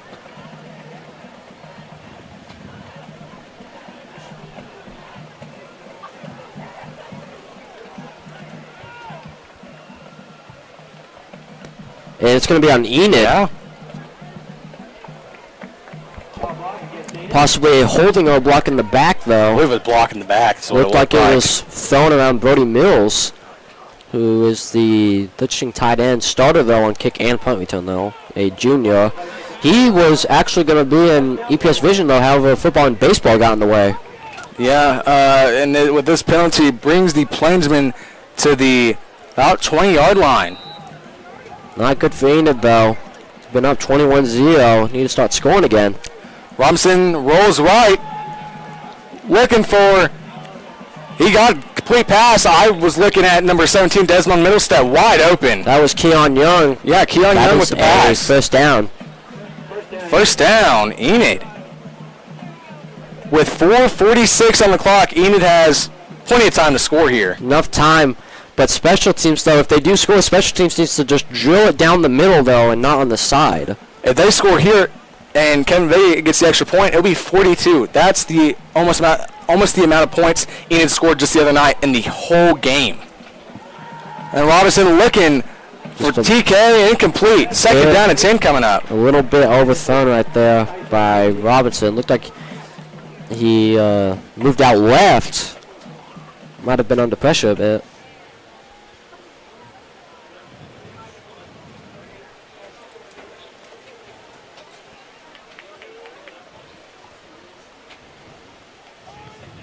This year it's going to be interesting for 6A football.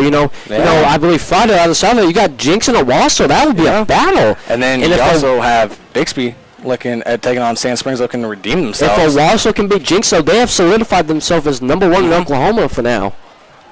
Robinson rolls left, looking for Zaire. Got him. Now be short of a first down, brings up about 3rd down and 2.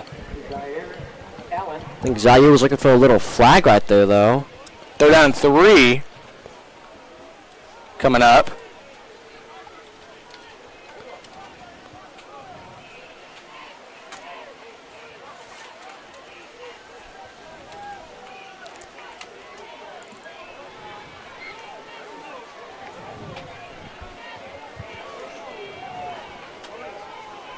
Robinson hands off to Fuka. Fuka's going to get the first down for Enid. 3:55 and going on the clock. I feel like he's already solidified himself as offensive player of the week for me. What's killing me right now is defensive player of the week. Yeah, that one's going to be tough to decide. I don't know who to pick. Right now it's between Gustavo Intera, the nose guard, and Jordan Russell, the middle linebacker. Yeah. But you could also say Brady Bierschmidt, who's been doing pretty good. Almost had a pick. Or Cole Newman. Cole Newman, the backup defensive end. I think he's got 2 sacks now. Mm-hmm.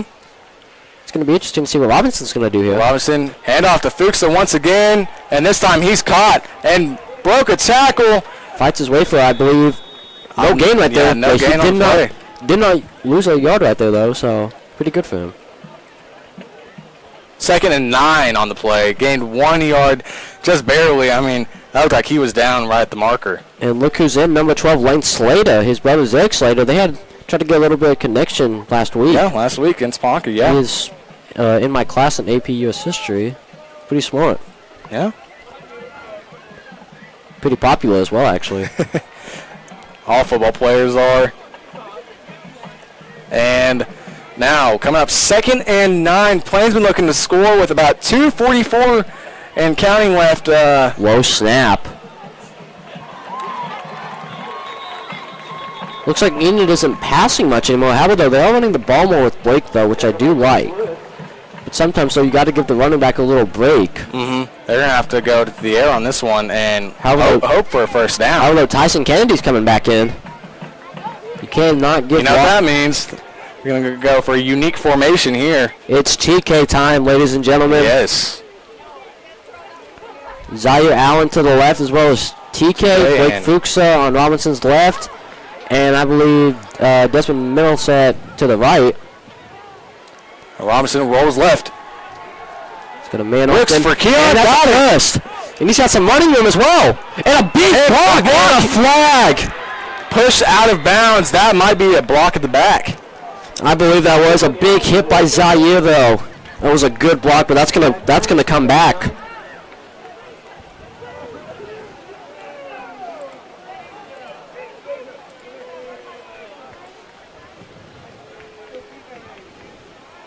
Depends on how the rules are. High school rules are different, and will be on the coming back. So a big play taken away, but a great block by Zaire Allen, though. Earlier, he was hit pretty hard.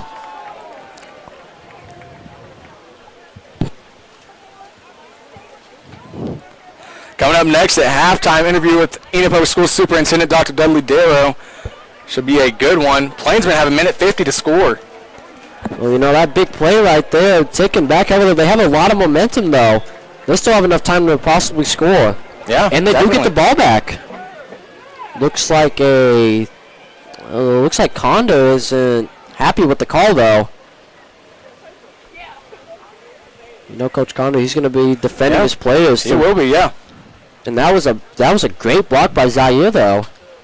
You can see, I believe that is number 39, Anthony Herrera, on the sideline. I believe he's out for the season with a shoulder injury. Very underrated player. Possibly could start next year when Jordan Russell leaves. He's only a junior. So it's going to be timeout, Enid. Yeah, Coach Condo was not happy with that call. Yeah, I bet he wasn't. So that leaves both teams with 1 timeout left. Plainsmen with the ball at about the 49-yard line. If it is spotted at the 49-yard line, then it'll be about 3rd and 2. Yeah, Zaire Allen not happy at all. You can see how frustrated he is. But the rules are the rules, though. Can't argue with the officials, though. So that's actually bringing up 3rd down and 1. 3rd and 1, though. However, though, that was still big, though, for Enid, though. Brings up 3rd and 1, though. So they do have a chance to at least get in field goal range.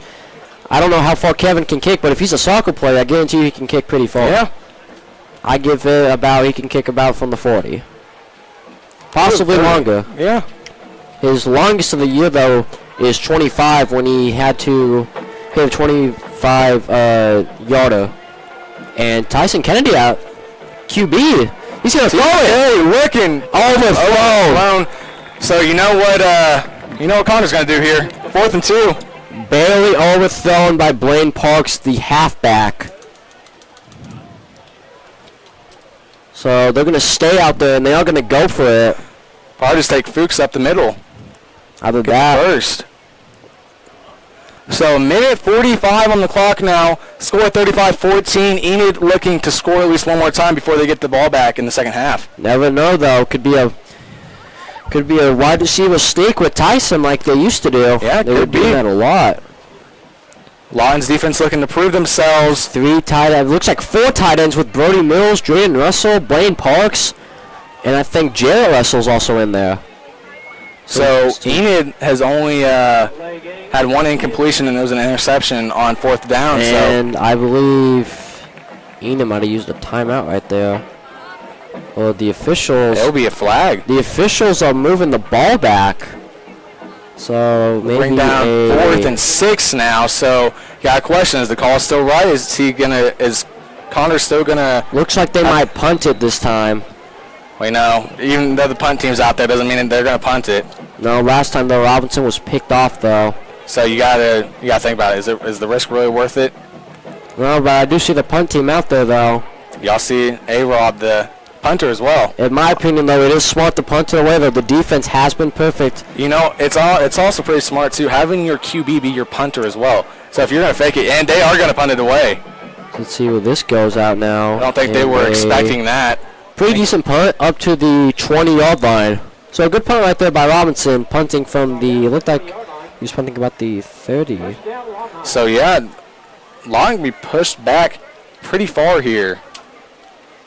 1st down and 10 coming up from about. See where they mark this one at. It's going to be about the 20-yard line. Some more score updates. The Chiefs scored with Xavier Worthy, the fastest wide receiver in NFL Combine. Didn't he go to Texas, Xavier Worthy? Oh, absolutely. Yeah. His first play ever as Texas actually was a screen that was a touchdown against OU. Yeah.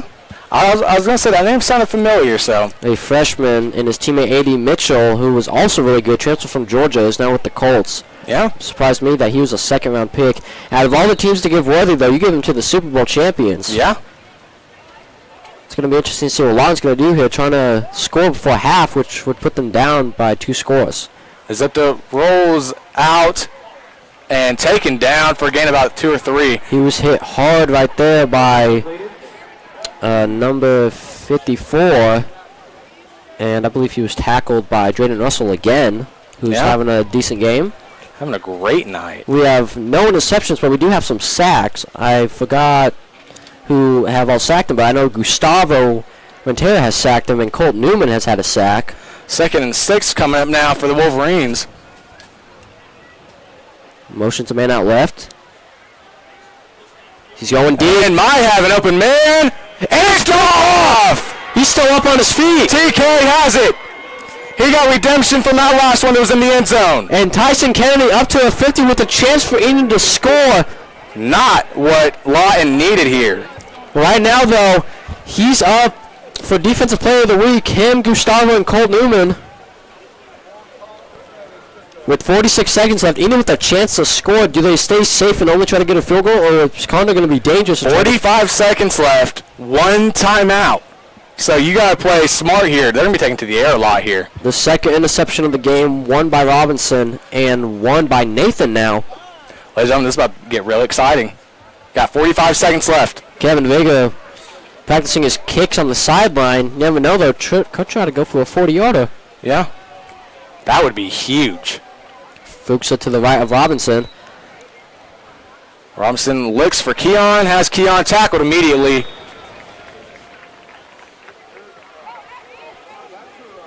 Enid needs to hurry to the line. 35 seconds and counting. That was intended for Lane Slater.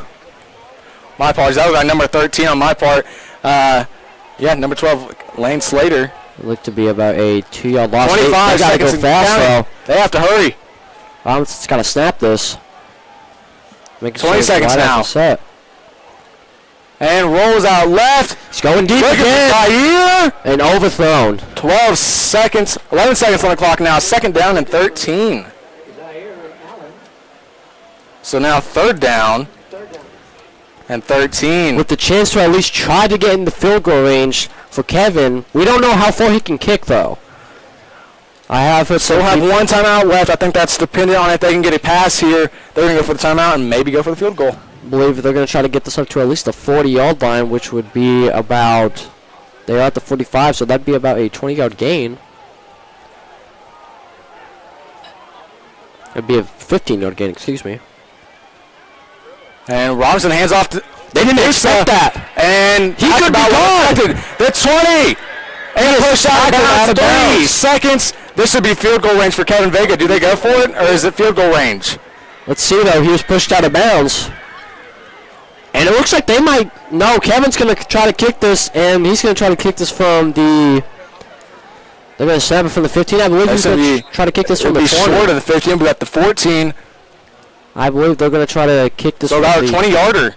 Which would be the longest field goal attempt from him. Yes, it would be huge to... This is going to be his first field goal attempt of the season. 38-14. Enid talking it over. Looks like they called a timeout. Huge play right there by Fuka. I don't think they were expecting that. 3 seconds left in this first half. Let's see what the Plainsmen can cook up here on first down and 10. You never know, though. They could try to go for a fake again. Remember last week. That would be huge. But it would be really risky, too. They're already up by, 3 scores. They can make it 4 by field goal. A field goal would make it 38-14 right here, and Enid gets the ball back. Yeah, start the second half. So number 8, Zach Sagan. And they're lining up for the field goal. Can Vega get it? From about the 21, which will be his only field goal attempt of the year so far, and will be his longest. However, he's hit 25 on an extra point before. So here we go. And it's blocked by Lawton. Lawton's going to pick it up. They might take it back. Trying to get it. And they're going to be able to drag him down. And that's going to be a flag. That's going to be holding. Oh. And number 5, Tyson Kennedy, though, able to hawk him down, though. So a blocked field goal attempt. That is tough for Enid. However, though, I saw the defense creep in there, and it looked like they were going to try to block it, and they did. With the flag, though, I believe that gives Lawton a chance to get a field goal in. Which would cut it down to 3 scores, I believe.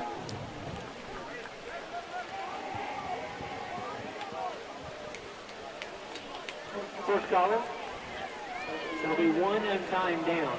And it was a horse collar on Tyson Kennedy, though. However, a great pursuit by him and Blake Fuka, though. He'll come to the press box at the bottom. You can get that back. So what are they going to do here? There should be 0 seconds on the clock. Yes, but I believe a flag, however, though, gives you one more play. It will, yeah. And they might try to go for a touchdown right here. Be huge for the Wolverines to score a touchdown. Knock it down. And they are. They're going to try to go for a touchdown. Final play left in the first half. Let's see what Nathan here can do. So far, the Enid defense has only allowed 1 touchdown. The other 7 came from a kick return.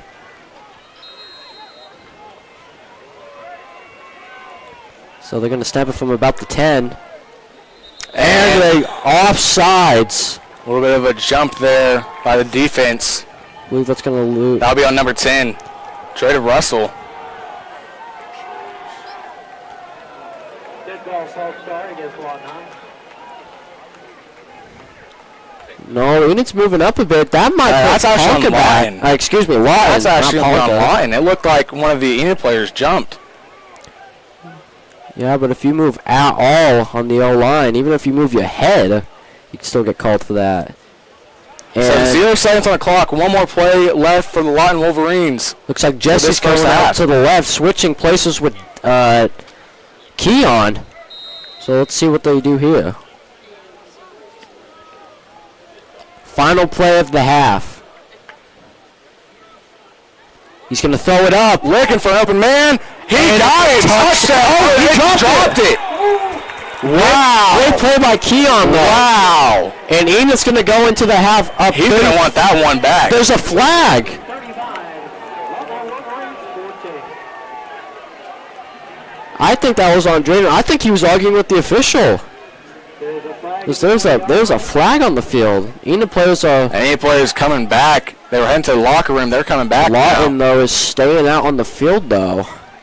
This could be possible. I mean, it was already close this last time. Almost scored by It Lawton. looked like Drayden Russell was arguing with the official a bit. And no, they are going to send this one into halftime. So at halftime, score is 14-35. Plainsmen on top. Tell us a little bit about what you've seen this first half, Carson. Blake Fuka, already my offensive player of the game. 3 touchdowns, over 100 rushing yards. So far, defensive player, it's Tyson Kennedy. He's got a pick, which helped Enid out a lot, not giving them more scores. So far, special team player, for me, it's Kevin still. Even though it was blocked, though, he's still 5 for 5. So far, though, the O-line holding up. Robinson, he's been doing good as well. So far, the defense is holding up, though. Special teams, though, needs a little bit of work. Yeah. Other than that, though, Enid is doing amazing. Yeah, definitely firing out on all cylinders this evening, and it's going to be interesting to see how the Plainsmen can do in the second half. They get ball back to kick off the second half. So, ladies and gentlemen, Liam Franklin alongside Carson LaRue, and we'll be right back when the second half begins.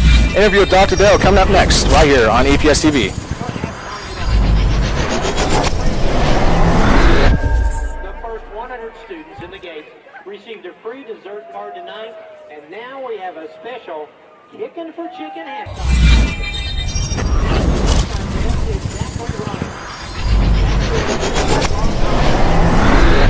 was attempting a kick of 10 yards to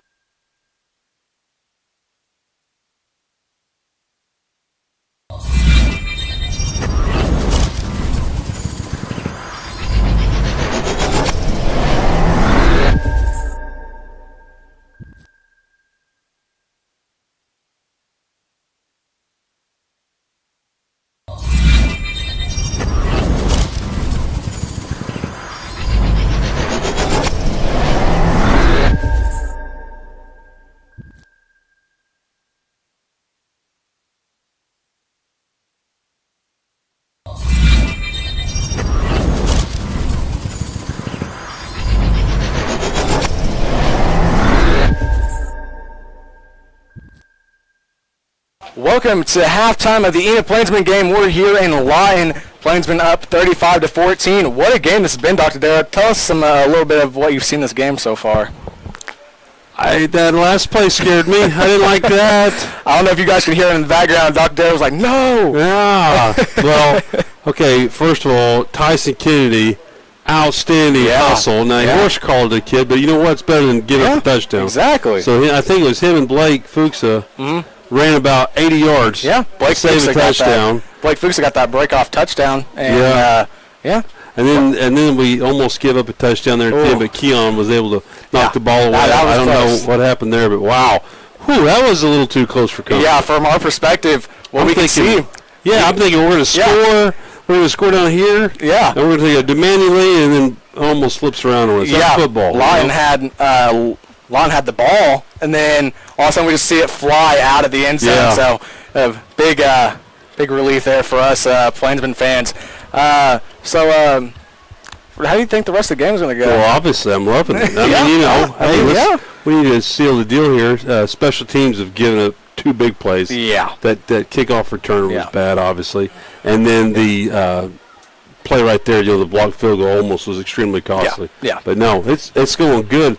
Blake Fuchs is running good. Aiden's throwing good. Defense is playing good. I mean, we need to stamp this thing and seal the deal and be 2-0 tomorrow. I mean, like I told Carson, Plainsmen final score last week was 43-10. This week, already at 35 points, one score away from being right there at their score they reached last week. So that's huge. I know, and we should have. We certainly could have for sure. Yeah, it was close. But let's move on from tonight's game a little bit. So your Oklahoma State Cowboys. Yeah. Talk about a shocker. That was shocking. Took care of business. Yeah, what was it? 40-21? It was a lot to a little. Yeah. Hey, I just want to tell you guys this. I mean, to the viewers at home. What is it, about 90 degrees in here? We have me and Carson haven't been making any comment in here, but we have one little fan going in here. And it's probably a toast about 90, 95 degrees in here, it feels like. I'm pulling weight. I feel like I'm at the resting room. Yeah, holy moly. It feels like a sauna in here, and with us getting all rowdy, it's... Yeah, I get you guys a Gatorade on the way home. It's rough. I have Carson. He's going down to the concession stand right now. He's getting me a water, so it's hot in here. Yeah. I wish you look good. I'm going to the game. I got tickets. I'm going to the game Saturday versus Arkansas. Wow. So it should be it should be a good game. Yeah. Hey, how's softball doing? Have we heard anything tonight? Well, softball they suffered their about tonight. I don't know about tonight. They're playing Drummond tonight. I've texted a few people. I haven't got a score yet. Yeah, let's see if I can look quick here real fast. I know everyone. I'm using my phone. I know it shouldn't be happening, but no, that's fine. Let's look in real fast. We were playing Drummond, and we had a big win the other night at Norman. Big win. Yeah, that one was close. Well, it was a big rebound off of their first district loss. So they're currently sitting 14-4 on the season. I don't believe there's a final score yet. No final score yet on the Drummond game, but the Pacers sitting at 14-4 on the season, 7-1 in district, and one of the best records in 6A softball right now. Yeah, we just had we lost Monday night against Stillwater 1-0. That was a heck of a game. I was there. I was just curious. Maybe one of our listeners will text us. Let us know the game's going. Well, speaking of some other teams playing, volleyball played against Chisholm tonight. Yeah, that was a great game. It was a great turnout too. Went and saw Coach Francisco. Those girls did an awesome job of recognizing the Barnes family. Mrs. Barnes passed away from Chisholm and did a nice little presentation there and took care of business, won in 3 sets. Yeah. So that was good. I went and talked to her today, and they loaded up the bus. I think they're playing at Putnam City tonight. Yeah. So they're down at Putnam. I think it's Putnam City. Don't quote me on that one. I believe it is. Yeah. BCO. So, going good. Yeah.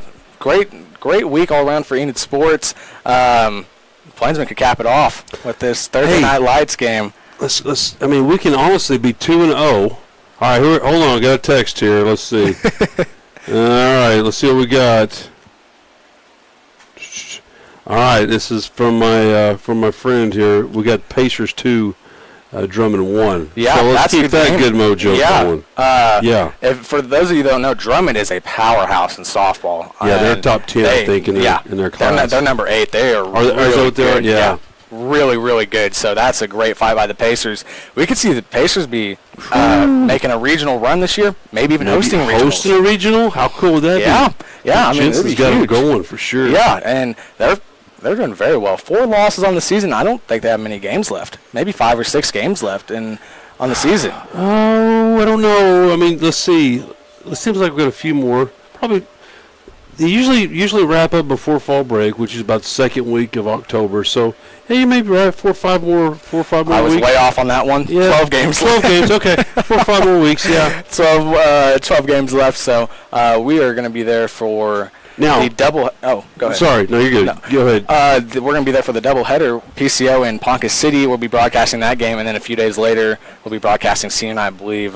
Don't quite know who that game's against, but we'll be broadcasting that game too. I was going to say, Plainsmen next week at Stillwater. Oh, it's at home. It's at home. Yeah, it's at home. Oh, it's at home. Okay, versus Stillwater. At Enid. Okay, very good. Hey, 2-0 Plainsmen going against Stillwater. Man, that's going to be a good game. That'll be a great game. We got to take care of business tonight, obviously. If the Plainsmen can perform well tonight and perform the same way this next Friday. Okay. It just ended in the 14th inning. We won with the home run. Wow. 2-1. What a win for the Pacers. Yeah. Great game for them. That's awesome. That's from Alicia Clardy. Alicia's never lied to me. Never. Pushes them to 15-4 on the season with about 11 games left on the season. So that's awesome. That's huge. So where'd you guys eat at tonight? With Mark Ray, where do you think we ate? Is there a Whataburger in the region? Yep, there's 2. And if does the car just drive to the Whataburgers? Automatically autopilot. Yeah. Is that like a requirement to the class? I think it is. Can you work in 95-degree heat? I mean, you guys are up here sweating bullets. Yeah. And can you eat Whataburger every Friday night? Yeah, and we have Stillwater at home next week, which good because I don't think we can handle another away game right now. This big one. Oh yeah, we just need to almost take care 3 of hours. Yeah, and then we have bye week after next week. Okay, that's so right. That's then, right. And then district play. Yeah, district play starts against Deer Creek away at Deer Creek. Yeah. So that's going to be a good game. Deer Creek is a powerhouse, a team that maybe slept on a little bit. So I'll tell you what. You can already tell the difference from last week to this week. Yeah. You know what I mean? We're just getting better and better. Mm-hmm. We have so much firepower. Like I said, with Blake Fuka out of the backfield, TK, time he touches the ball, Keon, Zaire. I mean, we've got a lot of firepower, and defensively we're playing so much better. These guys are a lot of fun to watch. Yeah, I mean, I guess people could try to argue that Lawton's a 5A school. Technically, they weren't 5A. They weren't going to be 5A this year. They were going to be 6A, but due to district realignment, due to some things that happened with OSSAA, they dropped 5A. So Lawton was a 6A school when they scheduled the game. Yeah, forever. They've always been a 6A school. So we're still playing a 6A school technically, and their new head coach, Lorenzo Williams, not having the greatest time. He came from Westmore, fell short in rivalry game last week against Lawton Ike, 28-35, and this week down by a good number to the Plainsmen.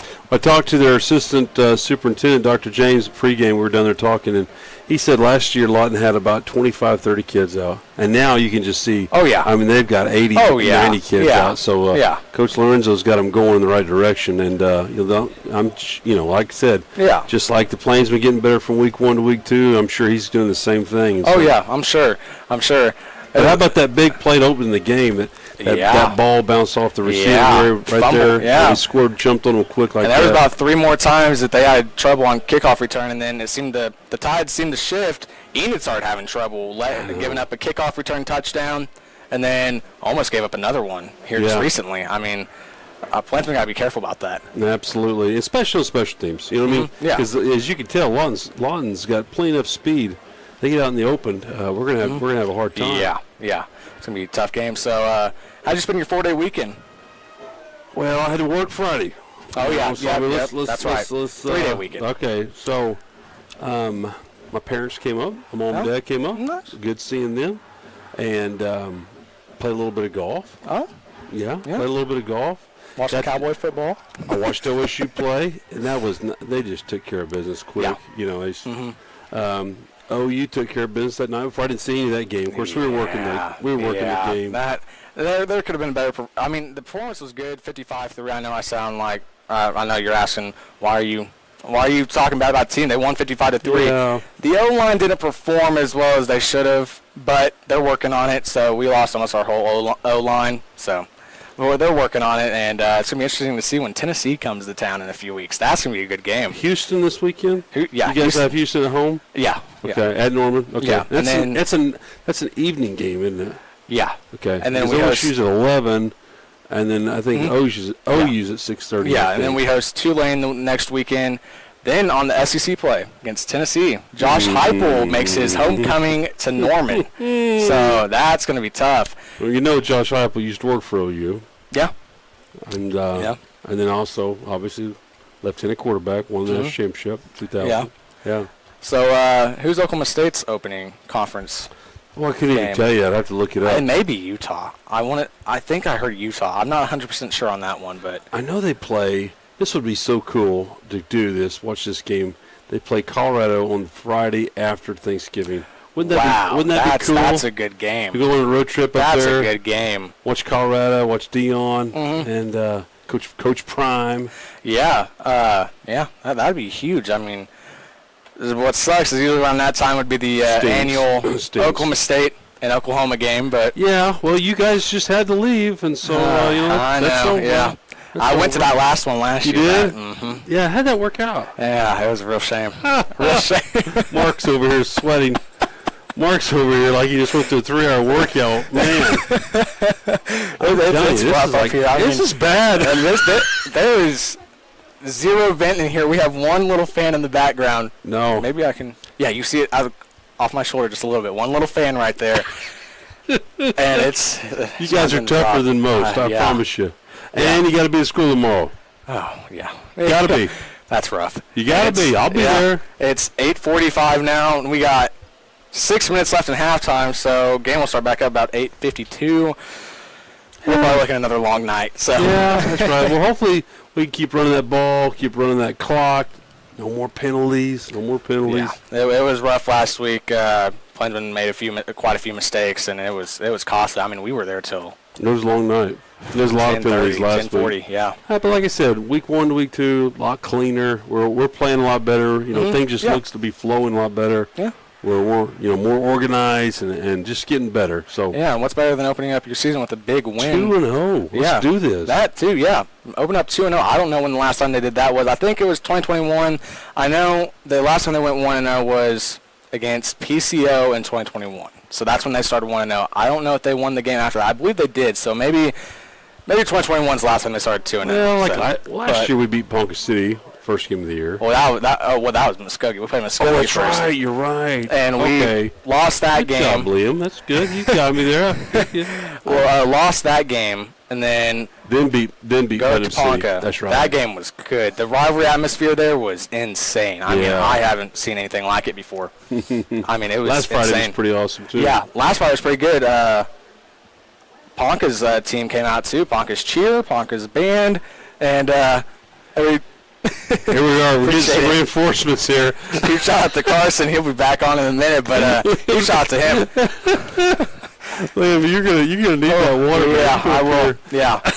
I'm telling you, this is like the wrestling room. I was waiting to see if you were going to say anything about the AC in here. No, There's no AC. Yeah. There's no. I did see a heater. There's a heater right there. We could One get right that there. One, yeah, one right there that accidentally got turned on earlier, and then right before we went on air, started spinning right over our heads and just blowing. I mean, the most hottest air ever. That would be bad. I mean, I don't know. Yeah. It's plenty hot in here, sports fans. Yeah. I mean, how many bottles of water you got there? This is one. I think this was Carson's, Get but it's two. almost done. This is Got about my three. second one, so yeah. Mark, make sure we stop. Get these guys some Gatorade on the way home. See, I was telling the crew, I was like, maybe we just want to go straight home after the game. Well, we didn't know it was going to be this hot in the press box. We're all probably going to stop for some drinks before we leave kidding. out. 10-minute break. 10-minute break. Yeah. Well, here Yeah. comes the Plainsmen back on the field. Yeah. No band tonight. Dadgummit, Yeah. I hate that, but it's like you said, it's a late night. They're getting back late, and transportation down to Lawton and Enid, there is not a shortcut down here. Oh, no. So We left at 12, about a little bit after 12:30 today. Got here about 2:45-ish, somewhere around there. Ate at Whataburger, and then that took about 20 minutes. Then came over here, figured everything out, set it up. So we've been here for about 4 hours, almost 5 hours. So okay, here's the feedback from the softball game. 14 innings, walk-off home run. wow, Kinley Adams. Kinley Adams hit the walk-off home that's run. good. That's real good. Man, that is a great game. That's real good. Yeah. And Drummond, I know people say, well, we're a 6A school. Well, Drummond's really good. Drummond's got a real really good. good pitcher. Yeah. To hold us to 14 innings like that, 2 runs, that says a lot, See, if you're a 6A school playing a 2A, 3A school in football, that's different. But with any other sport, it's a close game. Yeah, that's if they're right. good, it's a close game. Got a good pitcher, good catcher. Yeah. Obviously, Yeah. anything can happen. Yeah, definitely. How was your 4-day weekend? Did you get to do anything fun? Well, Friday. We worked Friday, Yeah, Friday. We worked the game. Yeah, Yep. worked the game Friday. Like I said, yeah. And then Saturday, started immediately working for this game this week with the short turnaround. Saturday, watched some football. Sunday, did the same. I want to say it was Monday night, maybe Sunday night. It was one of the two. Florida State. Ooh. Wow. That was bad. Losing to Boston College. That was Monday night. Monday night, yeah. That was Monday night. Yeah. And don't forget, they lost to Georgia Tech the week before. Yeah. Those So are two they're conference 0-2 on the season. Remember, this is the team that was really mad at the ACC, and they were going to try to sue and all that. Yeah, But I the think SEC? Georgia Tech and Boston College aren't too happy about that. Yeah, I don't, yeah. Yeah, no. Florida State was looking like they might go to the SEC. SEC just said, nope, no more expansion. That's right. Yeah. So we got about a minute 55 left on the clock. We're going to wrap it up this week. So you guys, hey, appreciate the job you're doing tonight. Appreciate you guys it. stay hydrated. Yeah. Try to cool off a little bit. So we're going to have a good game. Let's finish this thing out the right way. So we'll see Dr. Doe next week maybe. We'll see. We'll see how that pans out. So as long as there's air conditioning, I'm in. It gets cold in the Enid press box. Yeah, it gets cold. But you guys do good. Appreciate you. Be careful. Be careful tonight. Yep. Go Big Blue.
So, ladies and gentlemen, we're back here for the beginning of the second half. Your Plainsmen up 35-14 over the Lawton Wolverines. What a game this has been so far, Carson. Absolutely, and during halftime, I actually got a text from Landon Collins himself telling me Blake Fuka's stats. He texted me that too, yeah. 83 rushing yards. Huge shout out to Landon Collins.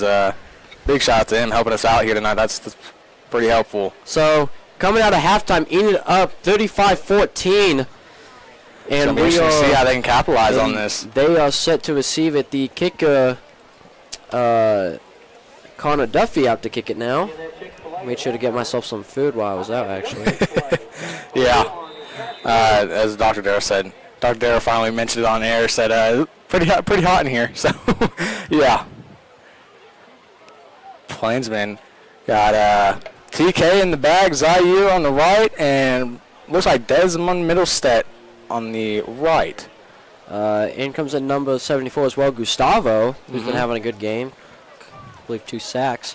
Right now, though, defensive player, I'm still saying it's Tyson Kennedy getting that pick. Yeah. That was huge. Almost about 2 picks. Special teams. Right now, I think Kevin still takes first, even though it was blocked, though. That's not his fault, though. I'm not going to blame that on anybody. So it's going to be interesting to see who Duffy is going to kick it to. Tyson Kennedy, a very dangerous returner, but so is Zaire Allen, actually. His one kickoff return got them up to the 40. Have to be careful. No mistakes here. That one kicked off, and they're going to let it go out of bounds. It's going to put them in a flag on the play. That's going to be a flag on him. Kickoff out of bounds. That should bring them up to the 30 or 35. That's why they let it go out of bounds, yeah. Pretty smart by Enid. Earlier, though, remember Lawton, 3 fumbles. Yeah, big was not a good start for the Wolverines. Definitely was not. 1st and 10 coming up for the Plainsmen from about, they're going to call about the 20-yard line.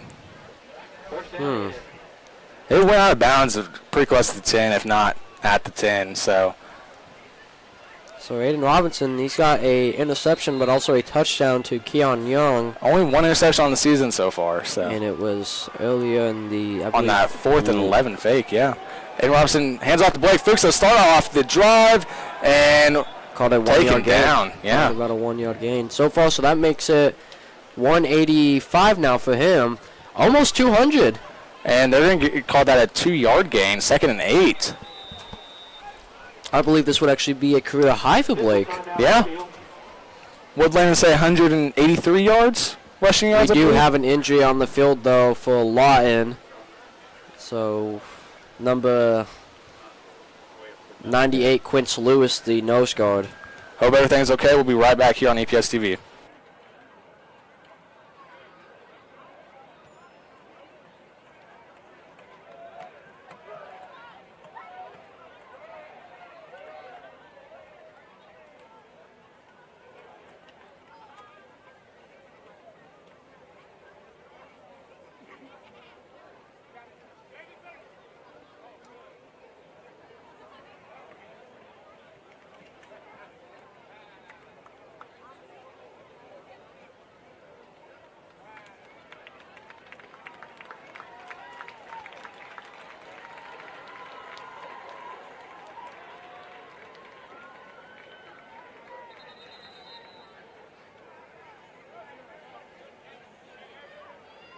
So the Plainsmen taking the field now.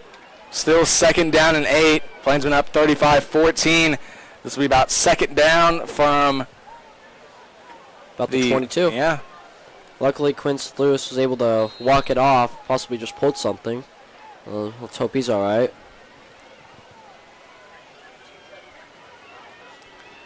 Robinson drops the ball, fumble, and recovered by Enid. That'll bring up 3rd down and a big loss. Called a 3rd and... probably about 15. Probably a 3rd and... 3rd and 13.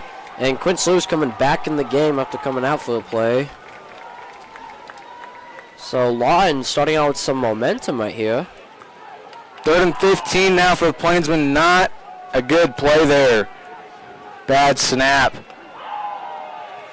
by the Plainsmen O-line.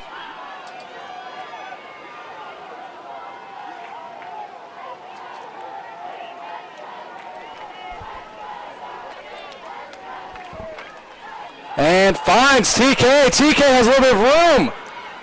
Well, Will not get the first down, though. he'll be about 2 yards short, so 4th and 2. What's he going to do here? Smart thing to do, though, is to punt it away. If you don't get this, they are deep in And your they territory. can cut down to Looks two-score like they're game. staying out there, though. The offense is Yep. staying out there. You got Keon Young and Desmond Milstead and TK on the right. On the left side of your guys' screen. And it looked like he was trying to get them to jump. And looks like Timeout, Enid. they're trying to get them to jump off sides a bit. However, Lawton was prepared. So timeout, Enid. Each team gets their 3 timeouts back for this half. That will bring Enid down to 2. Very interesting decision to take one this early. I mean, that's pretty ballsy move.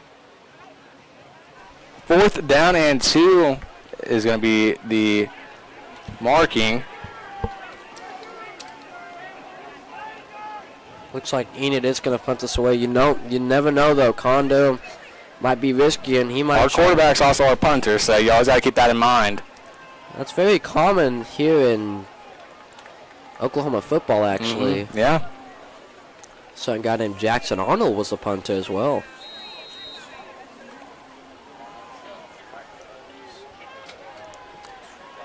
And they are going to punt it away.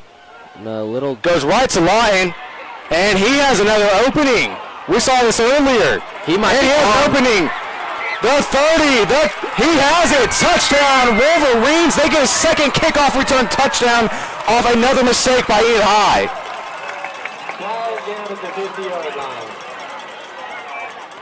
And that was by today's athlete. Not good for the Plainsmen. Another crucial mistake by the Plainsmen again. With the extra point, that will put Lawton at 21, which would bring the game to 35-21, 2-score game. Lawton's not out of this one yet. We might have ourselves a game.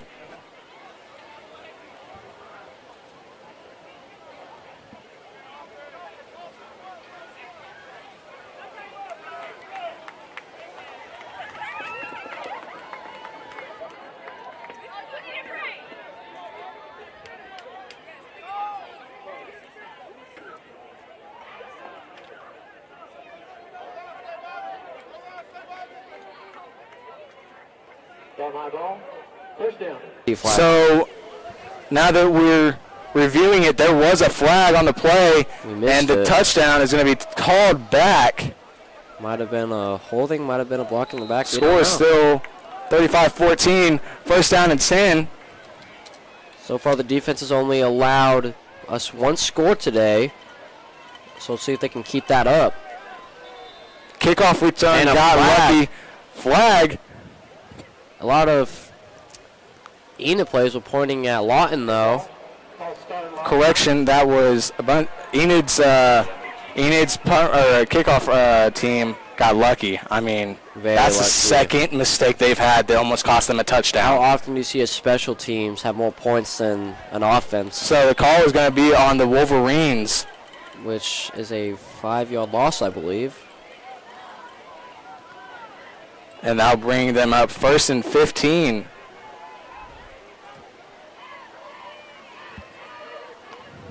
High snap. And he just takes it. And a Hard hard hit. And he just got But taken down. another flag. Flag on the play now. Let's see. What are they going to call it?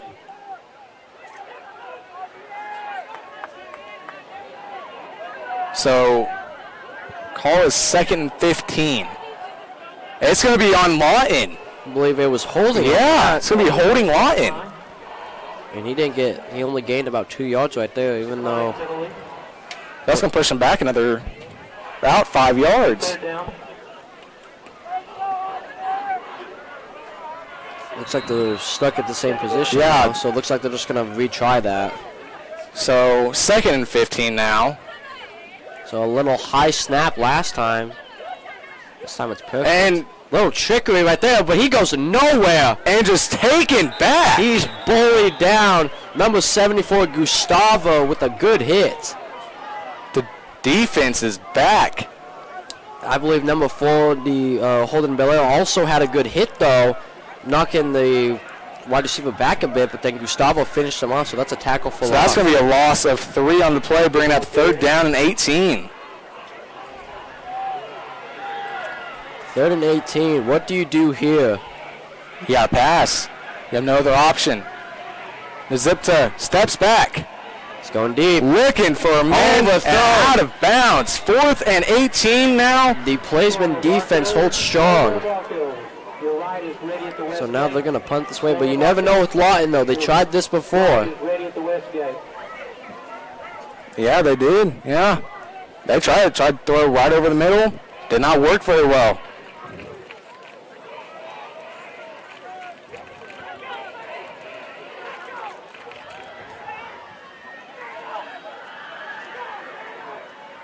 So we got to see if the Plainsmen maybe could get a block here. Block and take it back to the house would be huge. And he's just going to punt this one away to Tyson Kennedy, but they're just going to let that one go. And it's going to stay. That's going to fall about the 48. Enid's 48. Yeah. So pretty good positioning for the Plainsmen. Now let's see what the offense can do. Last time, though, they were stopped, though. Didn't really do much. Looks like they're trying to run the ball more with Blake Fuka, but they also got to remember they have Tyson Kennedy and Zaire Allen as well as Desmond Millsap. Yeah, they got to be mindful of all their options here.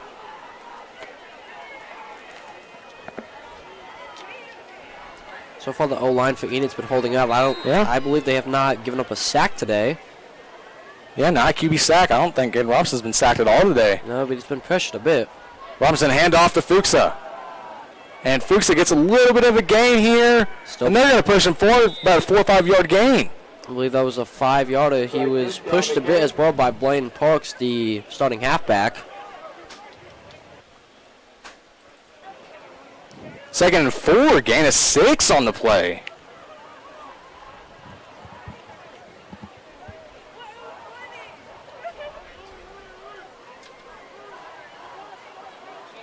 Lawton trying to play a little bit of trickery here. Enid tried some trickery. And hands off to Blake Fuka again. 1st down, Enid. I guess they took my advice when I said earlier, start running with Blake. Yeah. I think they took it a little too serious, though. Yeah. They haven't passed for a bit now. They don't want to risk another interception. They got to get to the end zone on this drive. No, but to be fair, that was in double coverage, though. Yeah. And I feel like Lawton expected that. They probably saw some game film about that. Yeah, I mean, Probably saw Enid fakes this stuff all the time. I mean, they fake the punts all the time. I mean, It works, it works. We saw it a lot last week, but when teams finally discover that and study up on it, they can tell, and they will take advantage of it. Motion. And Fuka gets taken down. About a loss of 1 or 2 on the play. I believe that was number 7 for Lawton. It'll be loss of 2. 2nd down and 12 coming up. It's going to be interesting to see what Enid's going to do here, though. Just been running the ball over and They need over. to start passing now. In comes in number 13, Keon, and out goes Blaine Parks. Keon. So you have Zaire, Keon, and it looks like Tyson Kennedy to the left, and then Desmond Middleset to the right. So possibly look for a screen right here. And Robinson rolls out left. Looking. Looks like it was incomplete, thrown out of bounds. Looked like it was intended for a middle linebacker. And we have a injury on the field. We'll be right back here on EPS TV. Yeah, I rotated the act. Whistle timeout on the field.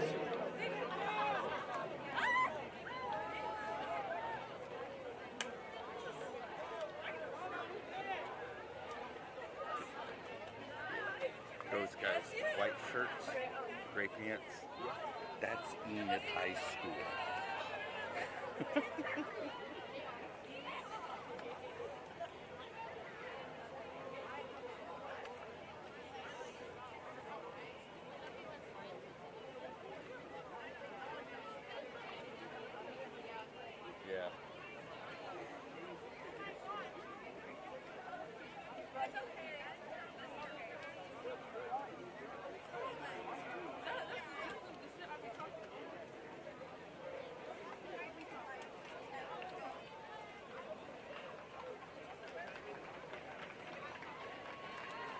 clapping.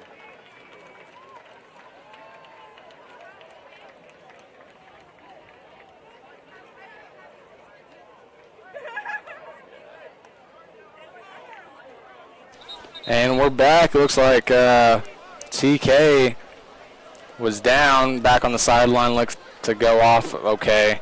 So I hope everything's okay there. Probably taking him out for a play or two. Possibly might have pulled something. Maybe a little cramp going on.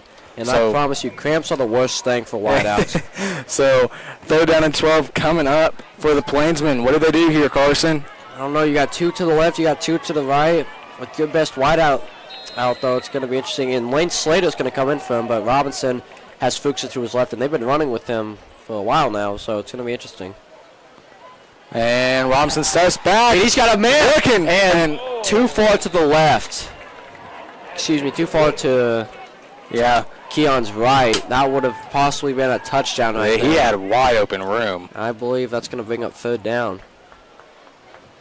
Excuse me, that might bring up 4th down now. It'll be 4th down. Like I told you, Carson, you can't afford to go on a scoring drought here. They cannot do that. It looks like, though, the offense is going to stay out, though, possibly try to get this 1st down on a 4th and 12, though. Well, you can't risk anything with the special teams unit because the special teams unit has not been doing so well when it comes to tackling the kickoff return. No, but you can't fully blame it on them, though. Yeah. Robinson steps back, looking for Keon and picked off. And Lawton has a chance now to score. Intercepted by DJ Campbell. And he has an opening. He might go all the way. And no, he's going to be marked out. Went out of bounds, but intercepted by DJ Campbell, the free safety. But we do have an injury on the field, a Lawton player.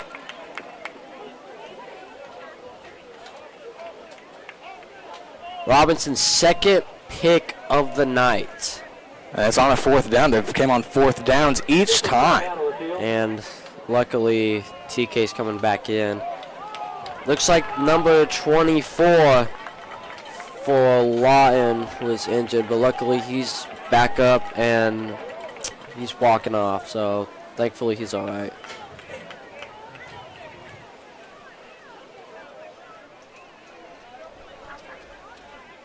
So Robinson, 1 touchdown, 2 picks today. Yeah, not a great stat line for Aiden Robinson at all tonight. No, but every QB struggles, though, even the greatest of all times. Yeah. However, though, Lawton's QB as well, Nathan, he doesn't have a touchdown yet. He's also thrown a pick. Yeah. So he might be a little rattled, but the refs are stopping play, it looks like.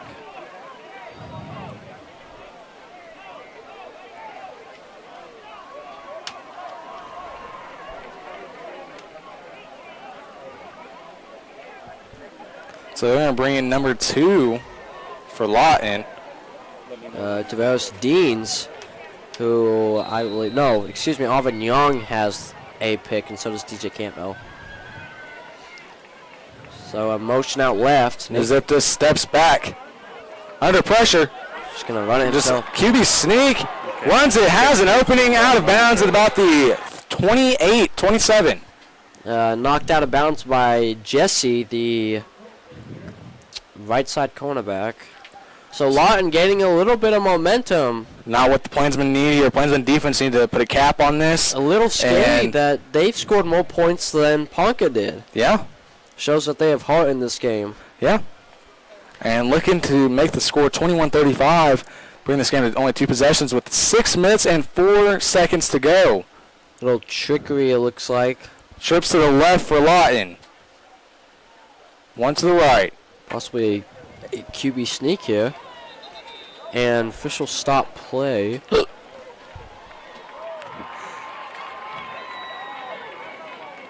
a game against Lawton High. And Lawton moves back.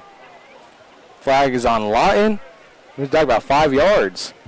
Look to be false start on Lawton. That brings up 1st and 15. It looks like they brought in the backup QB, the John Polk. A little trick play. And almost taken down, running with it, and takes him down. Doesn't really gain anything right there. He was Maybe 1 yard on the play. He was hit by number 10, Jared Russell, but tackled by Tyson Kennedy. But we have another injury. TK is down again.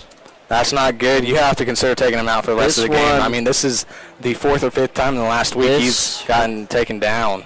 This one not good. Might be bad. So we will. We'll be right back here on EPS TV.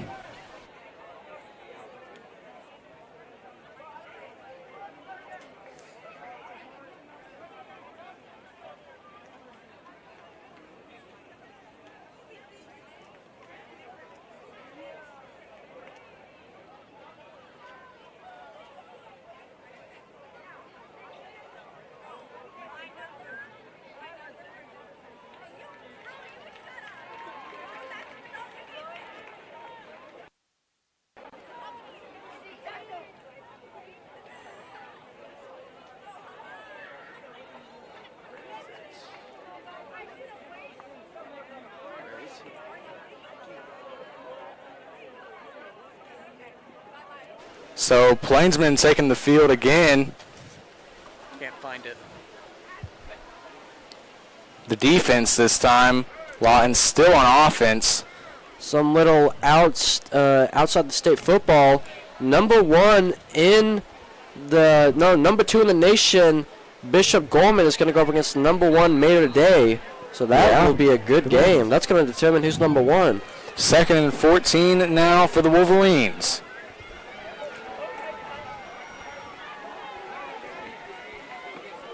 And got a man taken down. Goes nowhere. Tackled by number 18. Number 18 for the Plainsmen.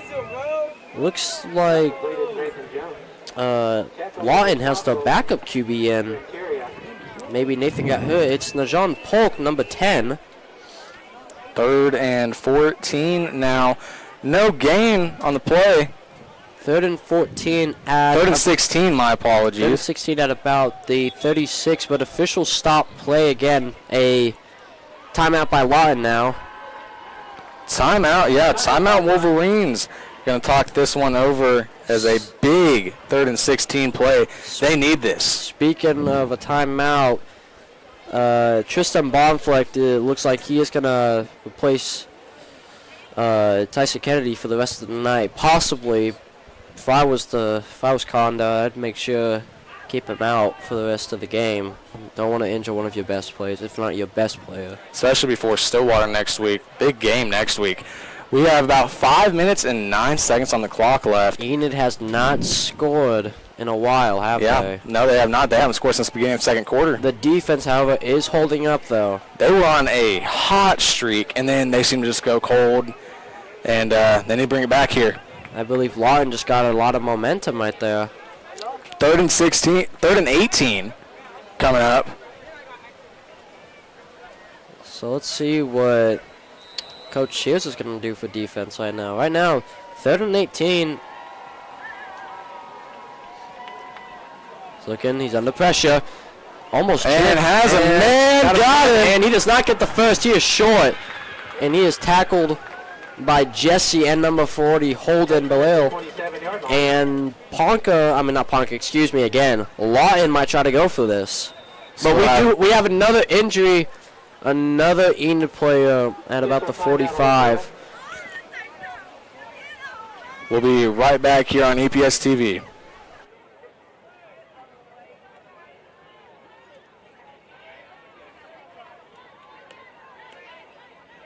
So number 18 off the field, limping a little bit. Hope he's well. Enid having a few issues here tonight, injury-wise. Not what you want to see before going into one of your toughest games next week. He was the player I have considered so far for Special Teams Player of the Week. Yeah. Right now, though, Kevin is in first place again, which would make him a two-timer. Right now for defense, though, I still have Tyson Kennedy, or it's Gustavo or Colt Newman, but right now Tyson's number 1. But we know for offense, Blake Fuka already has one. I believe he already has over 200 yards rushing. which I believe So is a career high. now on the field, 4th down and 8. 4th and 8. You know Lawton's going to want to go for this stuff. If they're going to want to win this game, they have to score here. And they are going to go for it. Here we go. So let's see what Lawton's going to do here. This could make or break this game. Here we go. See what Polk's going to do here. The backup QB. Steps back.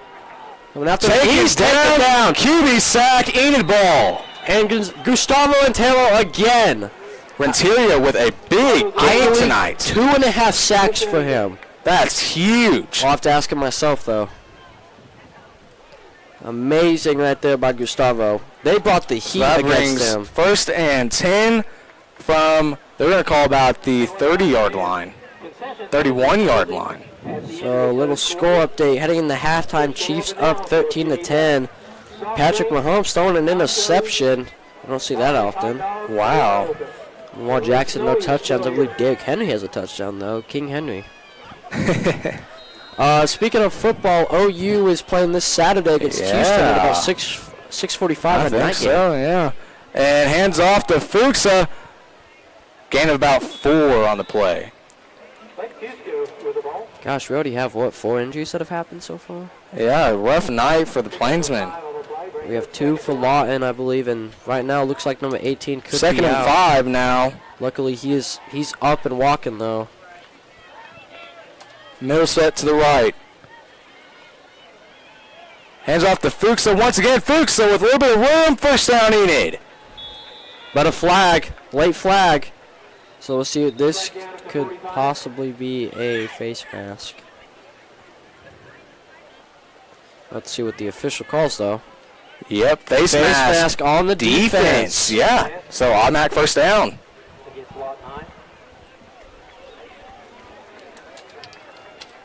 A lot of Lawton fans here tonight. Yeah. Showing how faithful they are. They have really nice uniforms, though. I won't lie. Yeah, the red is pretty nice. Have you seen Westmore's uniforms? Westmore's got beautiful. Black and red is pretty good. Bixby's, though, is nice, though. Bixby's The light spot. blue, yeah, is pretty good. And that's pretty good. Yeah. Well, it's really like dark bluish. It's pretty nice. It's freezing there last time. Yeah. Hands off to Fuka once again. Fuka with a little bit of running room. He's got a And gap. take it down at about the 23. If he would have got away there, touchdown. Broke Enid, that 100%. tackle. If he would have gotten that, if he gets another touchdown, he might get like National Player of the Week for Oklahoma. That would be huge. You usually don't see a running back that has over 200 rushing yards and about 4 touchdowns. Well, however, you got to consider we're the only 6A1 game tonight. We still got a whole slate of games tomorrow. Oh, absolutely. And hand off to Fuka once again.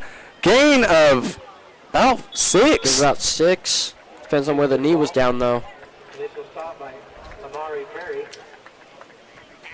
They're calling 2nd and 2, so gain of 8.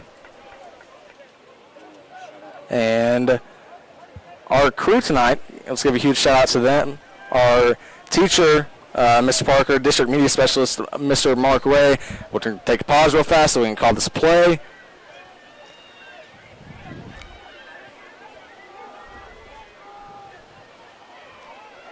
And Robinson, hands off to Fuka. Fuka had a little bit of room, got the 1st down. Enid. And Give it about another 1st down for the Plainsmen. about 5 yards right there for Fuka.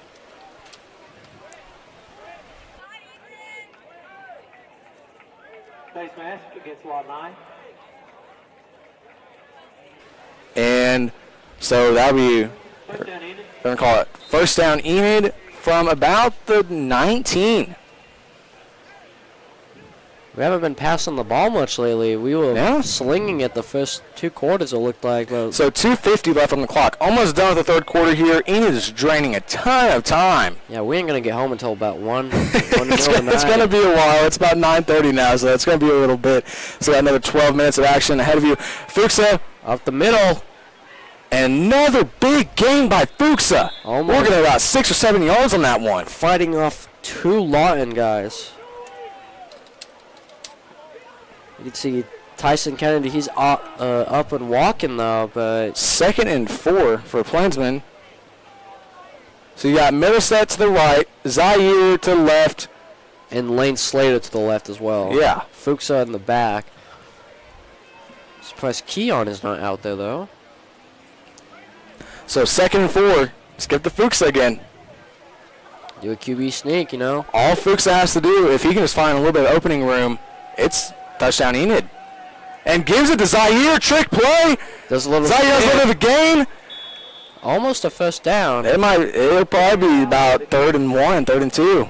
Hand it off to Fuka. You know what Enid could try, though? Put a fullback in. I don't think I've seen a fullback yet. 3rd and 1 on the play. So we're just going to see Fuka running up the middle. Give it to Fuka, baby. Yeah, it's not the only thing they can really do on this drive. It's something Lawton can't stop. So Middle set out to the right. Slater and Allen to the left. Fuka in the backfield. So let's see if Enid can score here, get the first down. Minute 14. Aiden handoff to Fuka. First down. It's going to be a first.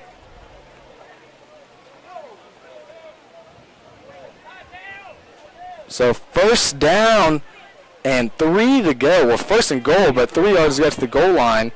So first and goal coming up. Robinson still 1 for 2, though. Touchdown to interception. I believe he's at over 100 yards today, though. Had a great game last week.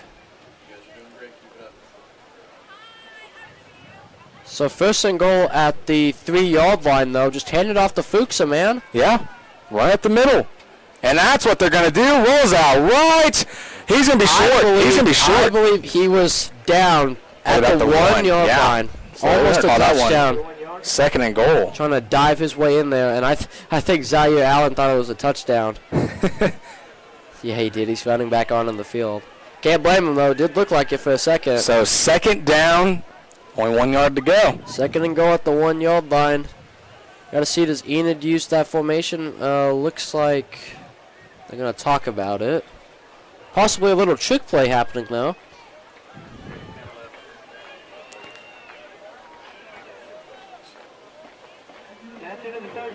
And that's the end of the 3rd quarter. The 3rd quarter, Enid up 35-14. 2nd and goal, threatening to score again. They need to score here. Scoring here might seal the game. I believe the game was sealed, though, after the 2nd quarter, but that's just me. If they don't score here, Lawton has a chance. They're only down by 2. They're down by 3. I forgot about the taking back touchdown. So you got 7 points, 7, 14, 21. Down by 3 scores if Enid does not score here. See, that's really interesting. Enid has not thrown the ball in a while. We've just been running it. I'm surprised Fuka hasn't gotten tired. That's what happens when you're a track runner. Yeah. A lot of stamina. Now just imagine if he was a distance runner, though. He's going crazy.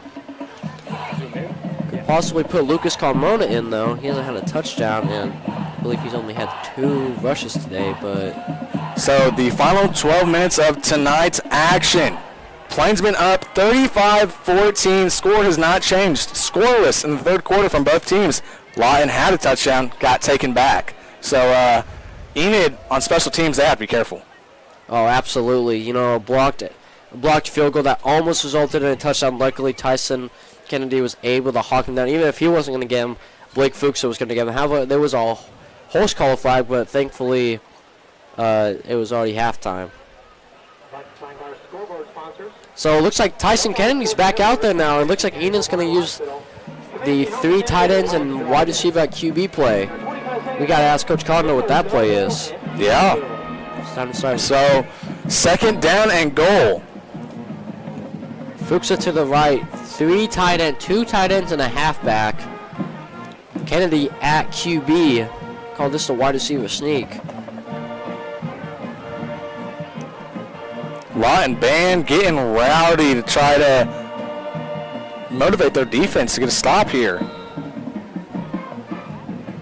Tyson Kennedy has no touchdowns today at all, I believe. And dropped it. That's going to lose yardage and bring them back to about the 9. So that's a huge momentum killer. 3rd and goal now. 3rd and goal, 3rd and 7 now A little to go. trouble with the snap. And believe Aiden Robinson's going to come back in now. And yes, Brody Mills is coming out. Blaine Parks going out. Jarrett Russell going out. In comes Aiden Robinson. So here we go.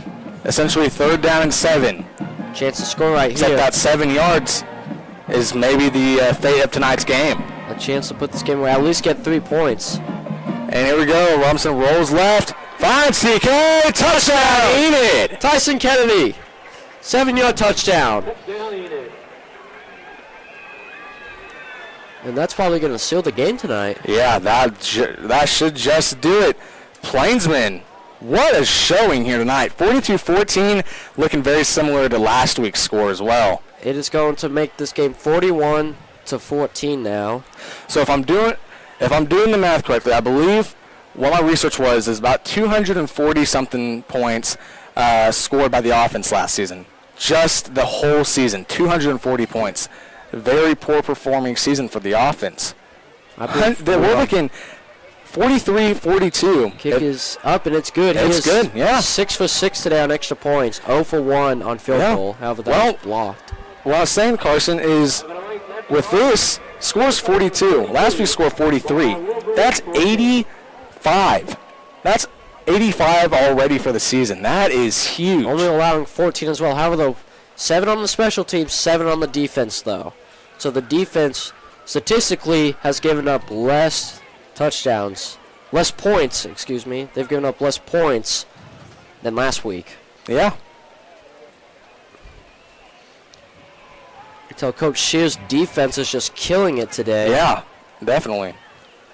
So we're down to 11:08 left in this game.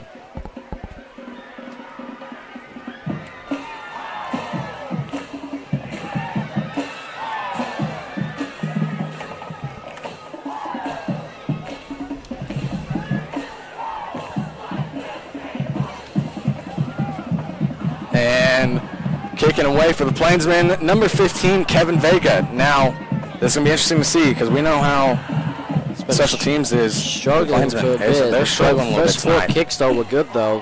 Fumbled it 3 times, and it was covered by number 8. So let's see. Cannot allow a hole for the Wolverines. Absolutely not.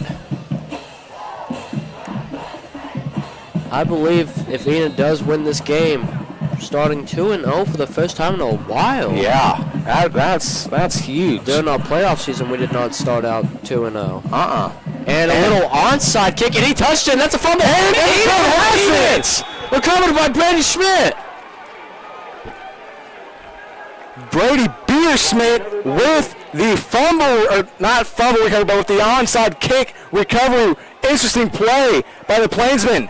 Plainsmen have a chance to seal that. Well, they've already pretty much sealed the game at this point. They have a chance, though, to make it worse for Lawton. Yeah. That right there, though, that might have sealed Brady Bierschmidt's special team player of the week, though. Yeah.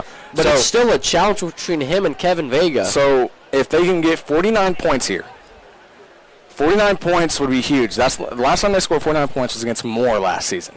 which was an upset win. Yeah. Huge upset. 49-42 was the final score. I think Moore actually got pretty good in the playoffs, I believe. Yeah.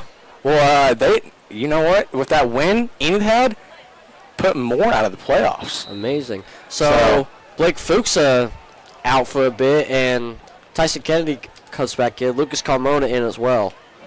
So it looks like Fuka's going to take a little bit of a break. And hands it off to Carmona. Little cut up. And he got an opening there. That's about 6 yards. Pretty decent there. I believe 3 rushes, and he's averaging about 7 yards. Last time Enid had someone averaging like that. The real Lydell Carr averaging almost 8 yards. You know, he had his jersey retired last week at halftime. For number 44, never to be worn again by a Plainsman. 1985 national champion for the Oklahoma Sooners during the wishbone age with Barry Switzer and Brian Bosworth when he was there. 4th round pick, I believe, by the Raiders. Yeah, or the Saints, one of the two. To Zaire now. Zaire with a little bit of running room. First down Enid and some. Down at about the 33. His 3rd reception of the day. It's a little good pick up there by Zaire. Looks like Robinson's finally starting to get back in his groove. Yeah, with those 2 interceptions, it had to be a morale crusher. but Robinson responding back. He's not one of those guys to get crushed easily, though. Also a baseball player. I believe he is committed out of school already. Never know, though. Could get better off. First bad pass to Zaire once again and taken down immediately. Maybe a gain of 1. Zaire Allen with the reception. Number 13, Keon Young, trying to give a good block there, but I believe that was number 14 who was just able to get by. Number 14. No DJ gain on the play. 2nd and 10 coming up. DJ Campbell, who had a pick earlier this game in the 3rd quarter.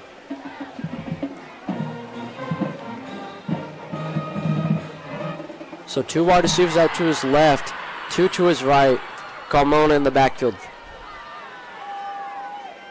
Robinson steps back. Looking for Zaire. Has him. Touchdown. Enid. 49 points on the night. Zaire Allen, I believe that's his first touchdown of the season. What a game for the Plainsmen. Aiden Robinson, 2 touchdowns now. What a blowout win. Last time these two teams faced off, 53-28 was the final score. We're looking at a possible final score tonight, 49-14. If only those 14 points weren't there, it'd be like the Texas game. Yeah, very unfortunate game there. That one didn't count. So here comes Kevin Vega, 6 for 6 today. Looking to go 7 for 7. Possibly up there. Let's see if he's got it, and he does. 7 for 7 today. 7 for 7 on the night. What a game for Kevin Vega. 7 for 7 on extra point. 0 for 1 on field goals. It is between him and Brady Bierschmidt. I mean, you're going to have a tough choice there, Carson. Right now, it's inching towards Bierschmidt because it was a really good onside kick that he was able to pick back up. The track runner as well, he actually ran some, he was in cross-country practice with us for a little bit, then went back to being a sprinter, ran at the OU indoor meet, and actually beat Bixby in the championship, I believe. No, excuse me, helped beat Bixby at regionals. Carson, I bet you're loving this one. This will be last time you're on air for a few weeks, probably till next month. Possibly able to make it to Stillwater if I get lucky. And if I do, I would love to be at that game. It's going to be a good game. Can't leave you by yourself. If anyone's followed me from my soccer days, I've done that quite a bit.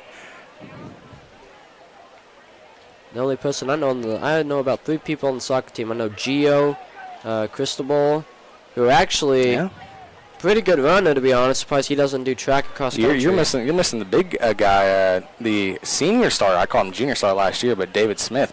Oh, yeah, I believe he was on the Oklahoma team, actually. And another onside kick. And that's going to be a flag, though. So that's going to bring them up to...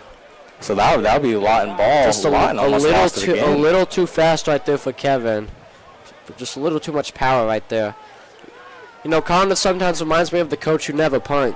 Yeah, I don't think he wants to. Well, you gotta remember the special teams today kind of struggling a little bit. Doesn't but now they've gotten way better. Yeah. 9:06 on the clock, ladies and gentlemen. We are just 9 minutes away from the end of this game. Plainsmen have done everything but they have won this game. It's all but over at this point. Looks like number 18's back out on the field. Good to see him back out there after limping off earlier. He's been underrated today. He's got a little tackle for loss, and he's got the opening kickoff fumble recovery, actually. That was the momentum starter, and that's ultimately what... flag and possibly offsides. See who it's on, though. Looks like... Looks like number 4, though. Nathan, he's back in after coming out for a couple of drives. False start on the offense. The false start on the offense, pushing them back 5 yards, 1st and 15. You know, this is for a new head coach for Lawton, just not a good way to start off this season so far. You know, for, I believe, 10 years at Westmore, he built a good not a powerhouse, but a good program. Now, Westmore's pretty good last year. It does take time. It does take time, though. You know, he's got to build them up, possibly get some transfers if he wants to. And under pressure, Has a little of an opening And hit take it hard. down, just wrapped up. He tried to go and just got wrapped up. I believe he was tackled. Can't see the jersey number, but it looks like to me.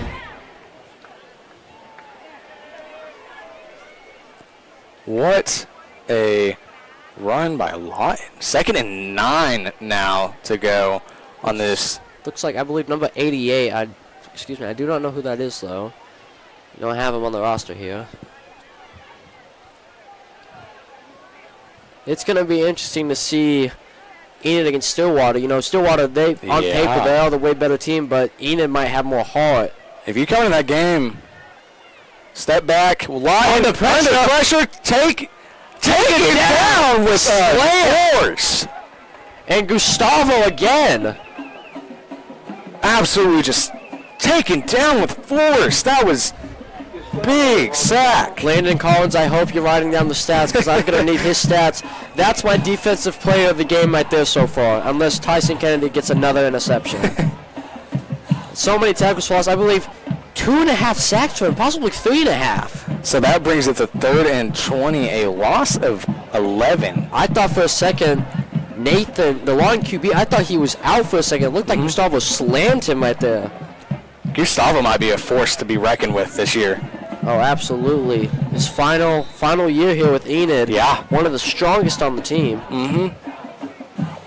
So here we go. 3rd down and 20. And we have a flag out in the middle of. And it's going to be on Lawton. False start, I guess. You can see some. Wow, that's going to push him back another 5 yards. 3rd and 25. Line players are not happy.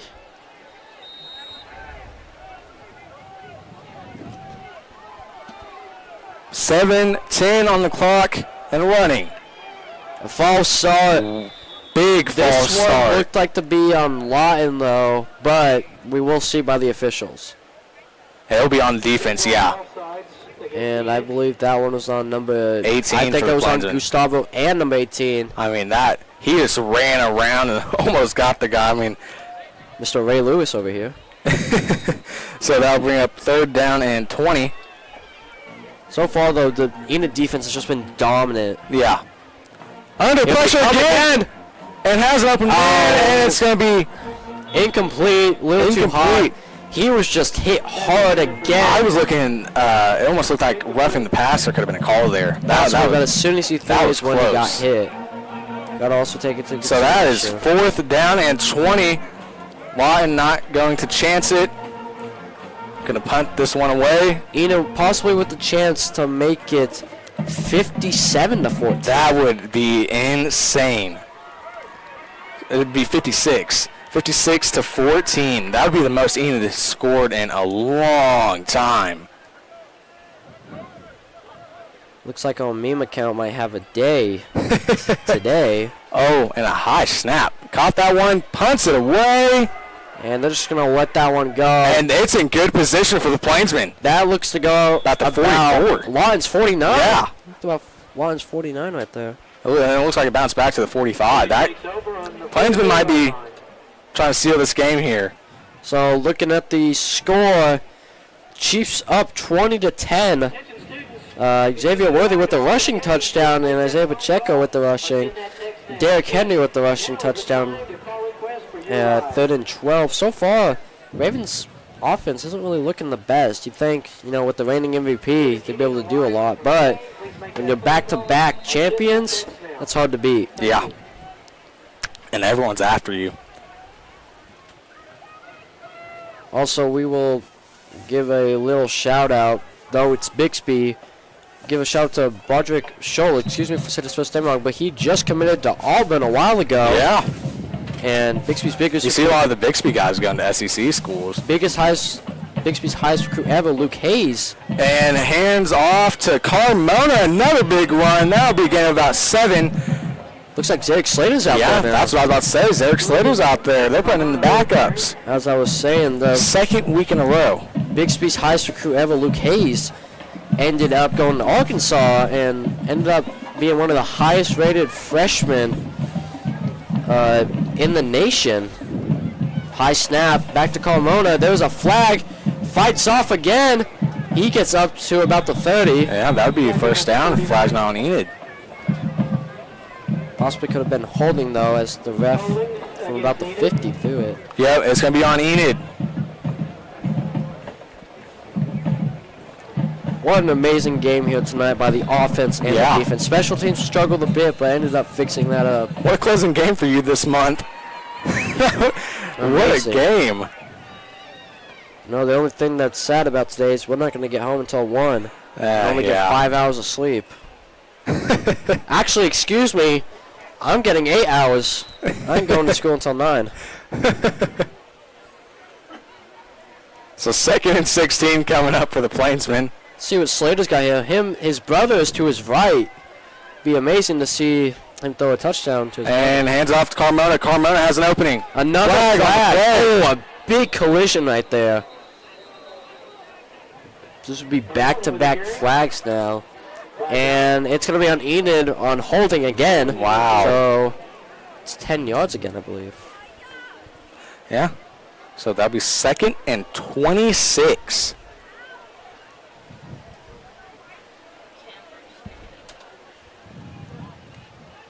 The stadium reminds me that I feel like we're in Arizona sometimes due to the little valley of it. Yeah, it's pretty interesting. If you guys have been able to see on the camera, I don't know if you have or not, but we're in a bowl. Like we said, the football team in Carmona University disbanded in 1990, and where we're at, the press box hasn't been updated since the 90s, so a couple of decades now. However, though, AC kind of works. We do have a fan. So Zarek Slater back out there, lane to the left. 5:25 on the clock. And hands off to Carmona once again. Carmona going to be taken down. Goes nowhere. Big loss. Tackled by number 24. We don't have him on here, but earlier he did get injured, but he was able to come back in, so good for him. So it's going to be excuse me.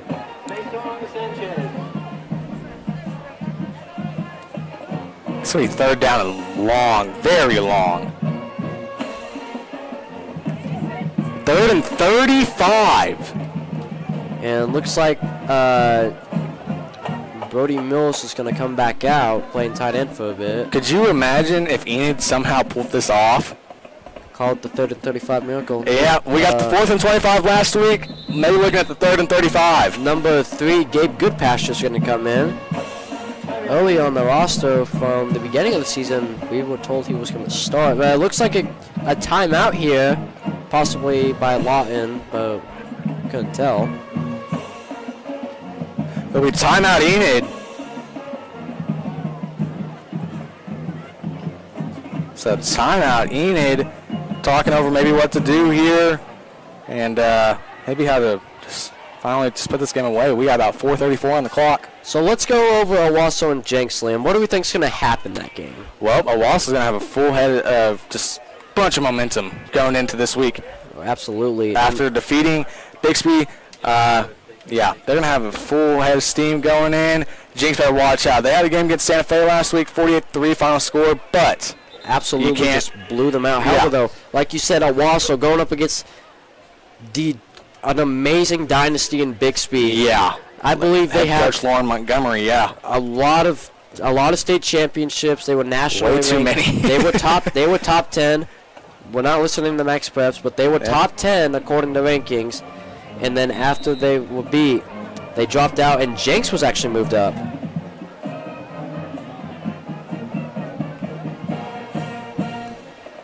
So Zarek Slater rolls out right, looking for, and tipped and nearly picked by number 9, Javon Adams, so strong safety. Carson. Yes. Mark Ray told us to do something earlier today. Oh, yes. And although we didn't get this first down, it's fine because tonight's game is over. We're going to leave Lawton with a win. Absolutely. So, go. Go, Plainsmen. Yeah, there we go. So a 4th and 35 would be amazing to somehow see Aiden Robinson pull this off. He already did a 4th and 25 miracle. What's 10 more? Yeah. 4th and 45. Connor's going to be smart about this, and he is going to punt this one away. Oh, yeah, there was no other choice. That's about a decent punt, and that looked like that hit a cheerleader, actually. That might have hit a cheerleader. There's consequences with being on the sidelines here. Yeah, I believe that accidentally hit a cheerleader, or possibly hit the ground, but it did look like it probably accidentally hit someone. So I believe that ball was around the 30. So 4 minutes and 18 seconds left in the game. 4:18 to go. You can tell the football team after this, they're definitely going to celebrate. Or possibly go home. It's going to be a mix of both. I think we're all ready to go home here tonight. Yeah, we won't be returning to Lawton for a long, long time. Yeah. Possibly. And I mean, I won't be back here. This is my senior year. I won't be back. Our EHS Vision partner, Dominic Coleman, in a, looks like, outside linebacker, left side, number 50. But it looks Timeout Westmore. Timeout Lawton High. Timeout Lawton. Timeout Lawton. I was thinking Westmore because of the jerseys. I don't know where I got Westmore from. My apologies there. So timeout Lawton. Carson gave me a crazy look after that. I was like, what? And then Lawton. So yeah, Lawton. Don't worry, I've been saying. You've been saying Parker, yeah. So 9:52 right now. So it's not too terrible. We got out of the stadium about 10:30 the other night. So we've been out here for about 8 8 hours. Possibly. We've been in line since about 2 o'clock this afternoon. We won't be home till 12:01, and we got to put everything up, and then. Yeah. Luckily, though, I get to sleep in a bit. Yeah. Because tomorrow we get to stay up late, as it's going to be the weekend. Yeah, I keep thinking it's the weekend tonight. I have to keep reminding myself school tomorrow. So, yeah. And little snap it over, fumble. He held on to that. That was almost a fumble. Great tackle by Dominic Holman. See how fast he was right there. Dom's also a starter for Enid. He's going to bump down. Excuse me, I believe he's bumping down to 175 in wrestling.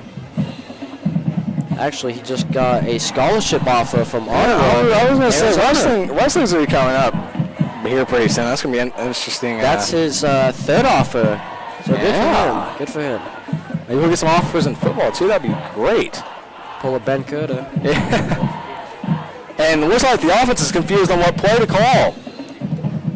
So just 3:18 now. And I think a flag, possibly delay of game. And it will be on the Wolverines. Looked like Lawton was just confused there. You can see some arguing amongst them. Yeah. So that brings us to 2nd and 23. In comes in number 34. And out comes number 16, Juan Chavez. So 3:16 left in this game. Maybe still time for Enid to score, maybe. Who knows? Little screen out to the left. And he has a little bit of room. Gets about 5 yards. We got a flag. Tackled by number 11, though. Face mask, defense will be on. I believe that was on Enid. Caden Troy, though.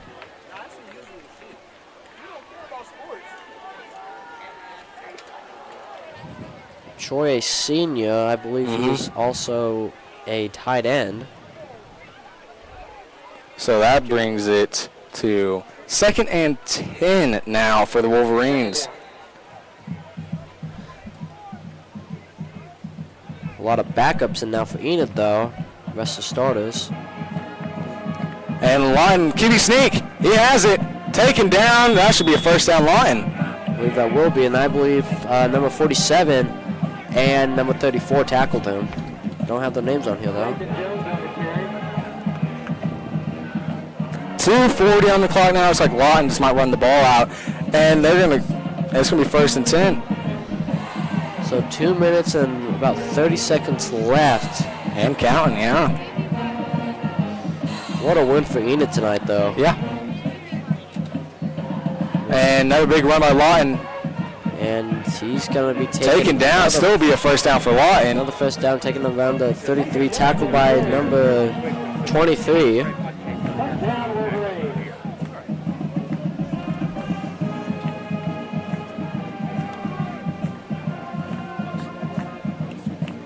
Yep, clock is rolling at 2 minutes. Less than 120 seconds to go now.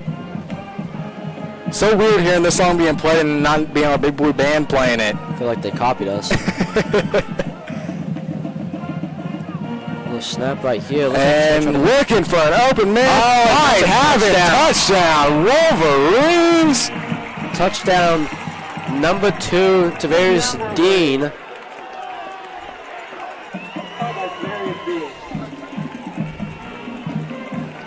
So that brings the score 49-20 right now. Still does not change anything. 99 seconds left in this game. Minute 39. Remember, the 33 was in coverage.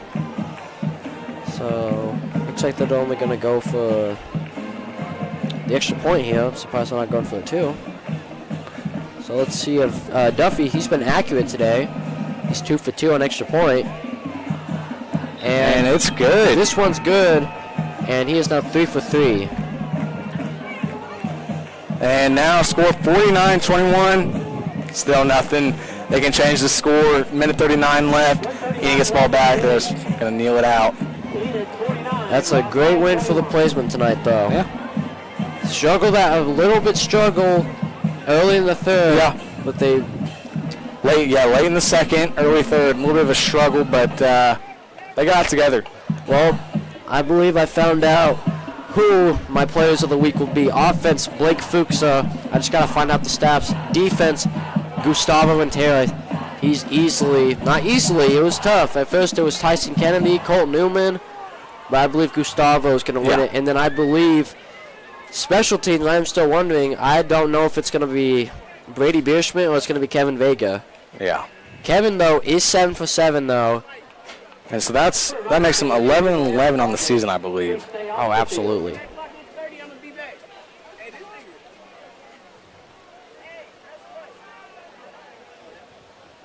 So now,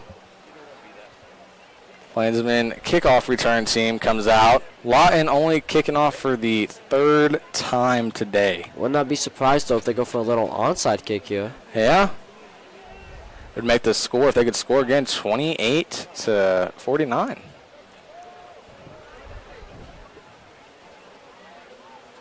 Proud of all the Enid fans who came out tonight. Yeah, Good bit, actually. huge shout out to all of them. Especially in this hot weather, even when it's still pretty toasty. burning up in here. And that's our camera crew outside. Yeah, huge shout out to them, our camera crew tonight. They were suffering.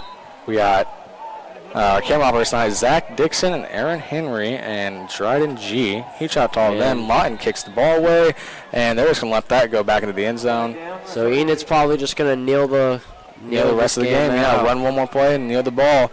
Huge shout out to our teacher, teacher Miss Parker, district media specialist Mark Ray, camera operators, our director Marilyn Mendoza, and to us too. Got to give ourselves some props too. So, yeah. So. Oh, absolutely. Looks like the kicking team's going to kick again, though. Actually, I don't know what's going on here. Man, Lawton's band's still getting pretty rowdy now. Shows that they have high loyalty, though, for their team. For some reason, though, it looks like Zaire and looks like TK back there, I believe. Yeah. Yeah, and I think number 9, I think Brady Bierschmidt, yeah. And Zaire calling shots in the backfield. Minute 39 on the clock.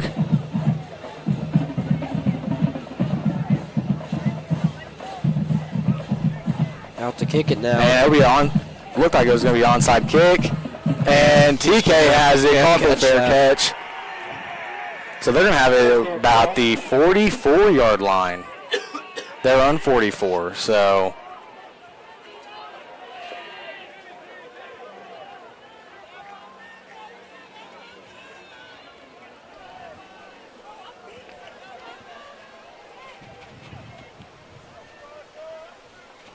So we're sitting at about 10 o'clock on the night so far. Not awful. We got to pack up everything, though. Yeah. Possibly stopping, though. Yeah, so it won't be too awful. I mean, if we were looking at the other night when it was 10:30 when the game finally ended, we might be in a little bit of trouble. But So it looks like those Zarek's going to... And Zarek hands off with Carmona, tackled immediately. Tackle looks like number 98. That is Quince Lewis. Loss of 1 on the play. We bring up 2nd down and 11. So they're just gonna let time run. So a good win for Enid here tonight. Really good win. A blowout win against Lawton. More than Looks 20 like they're points. still.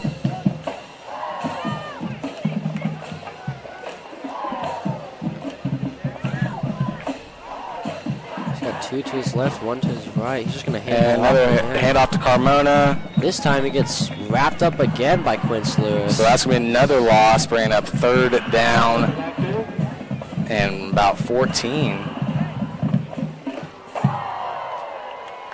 So we're sitting at 40 seconds and counting now. Looks like the Plainsmen are just going to sit the rest of this one out.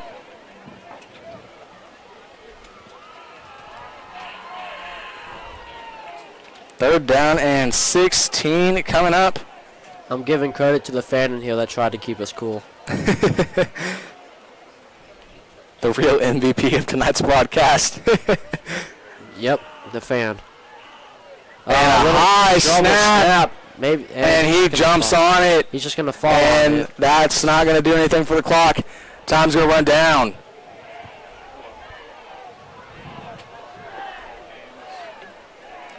So, ladies and gentlemen, tonight's final score, your Plainsmen are going to leave Lawton 2-0 with the big 49-21 victory. Tell us a little bit about what you've seen tonight here, Carson.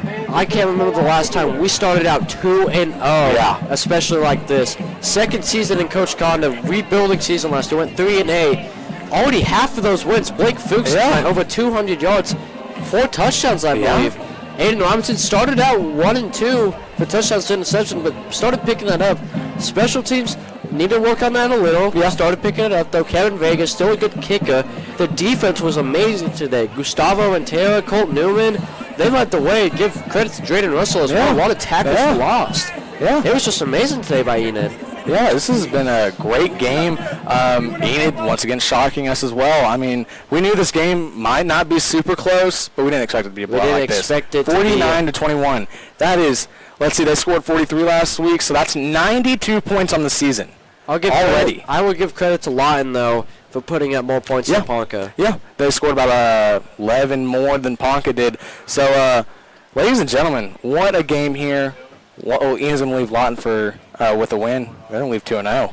So, ladies and gentlemen, next week, Plainsmen are going to host Stillwater at Bruce Selby Stadium. For all of our crew here at EPS TV, I'm Liam Franklin alongside Carson LaRue. We'll see you next week, next Friday, for Enid versus Stillwater, saying so long from Cameron Stadium in Lawton, Oklahoma.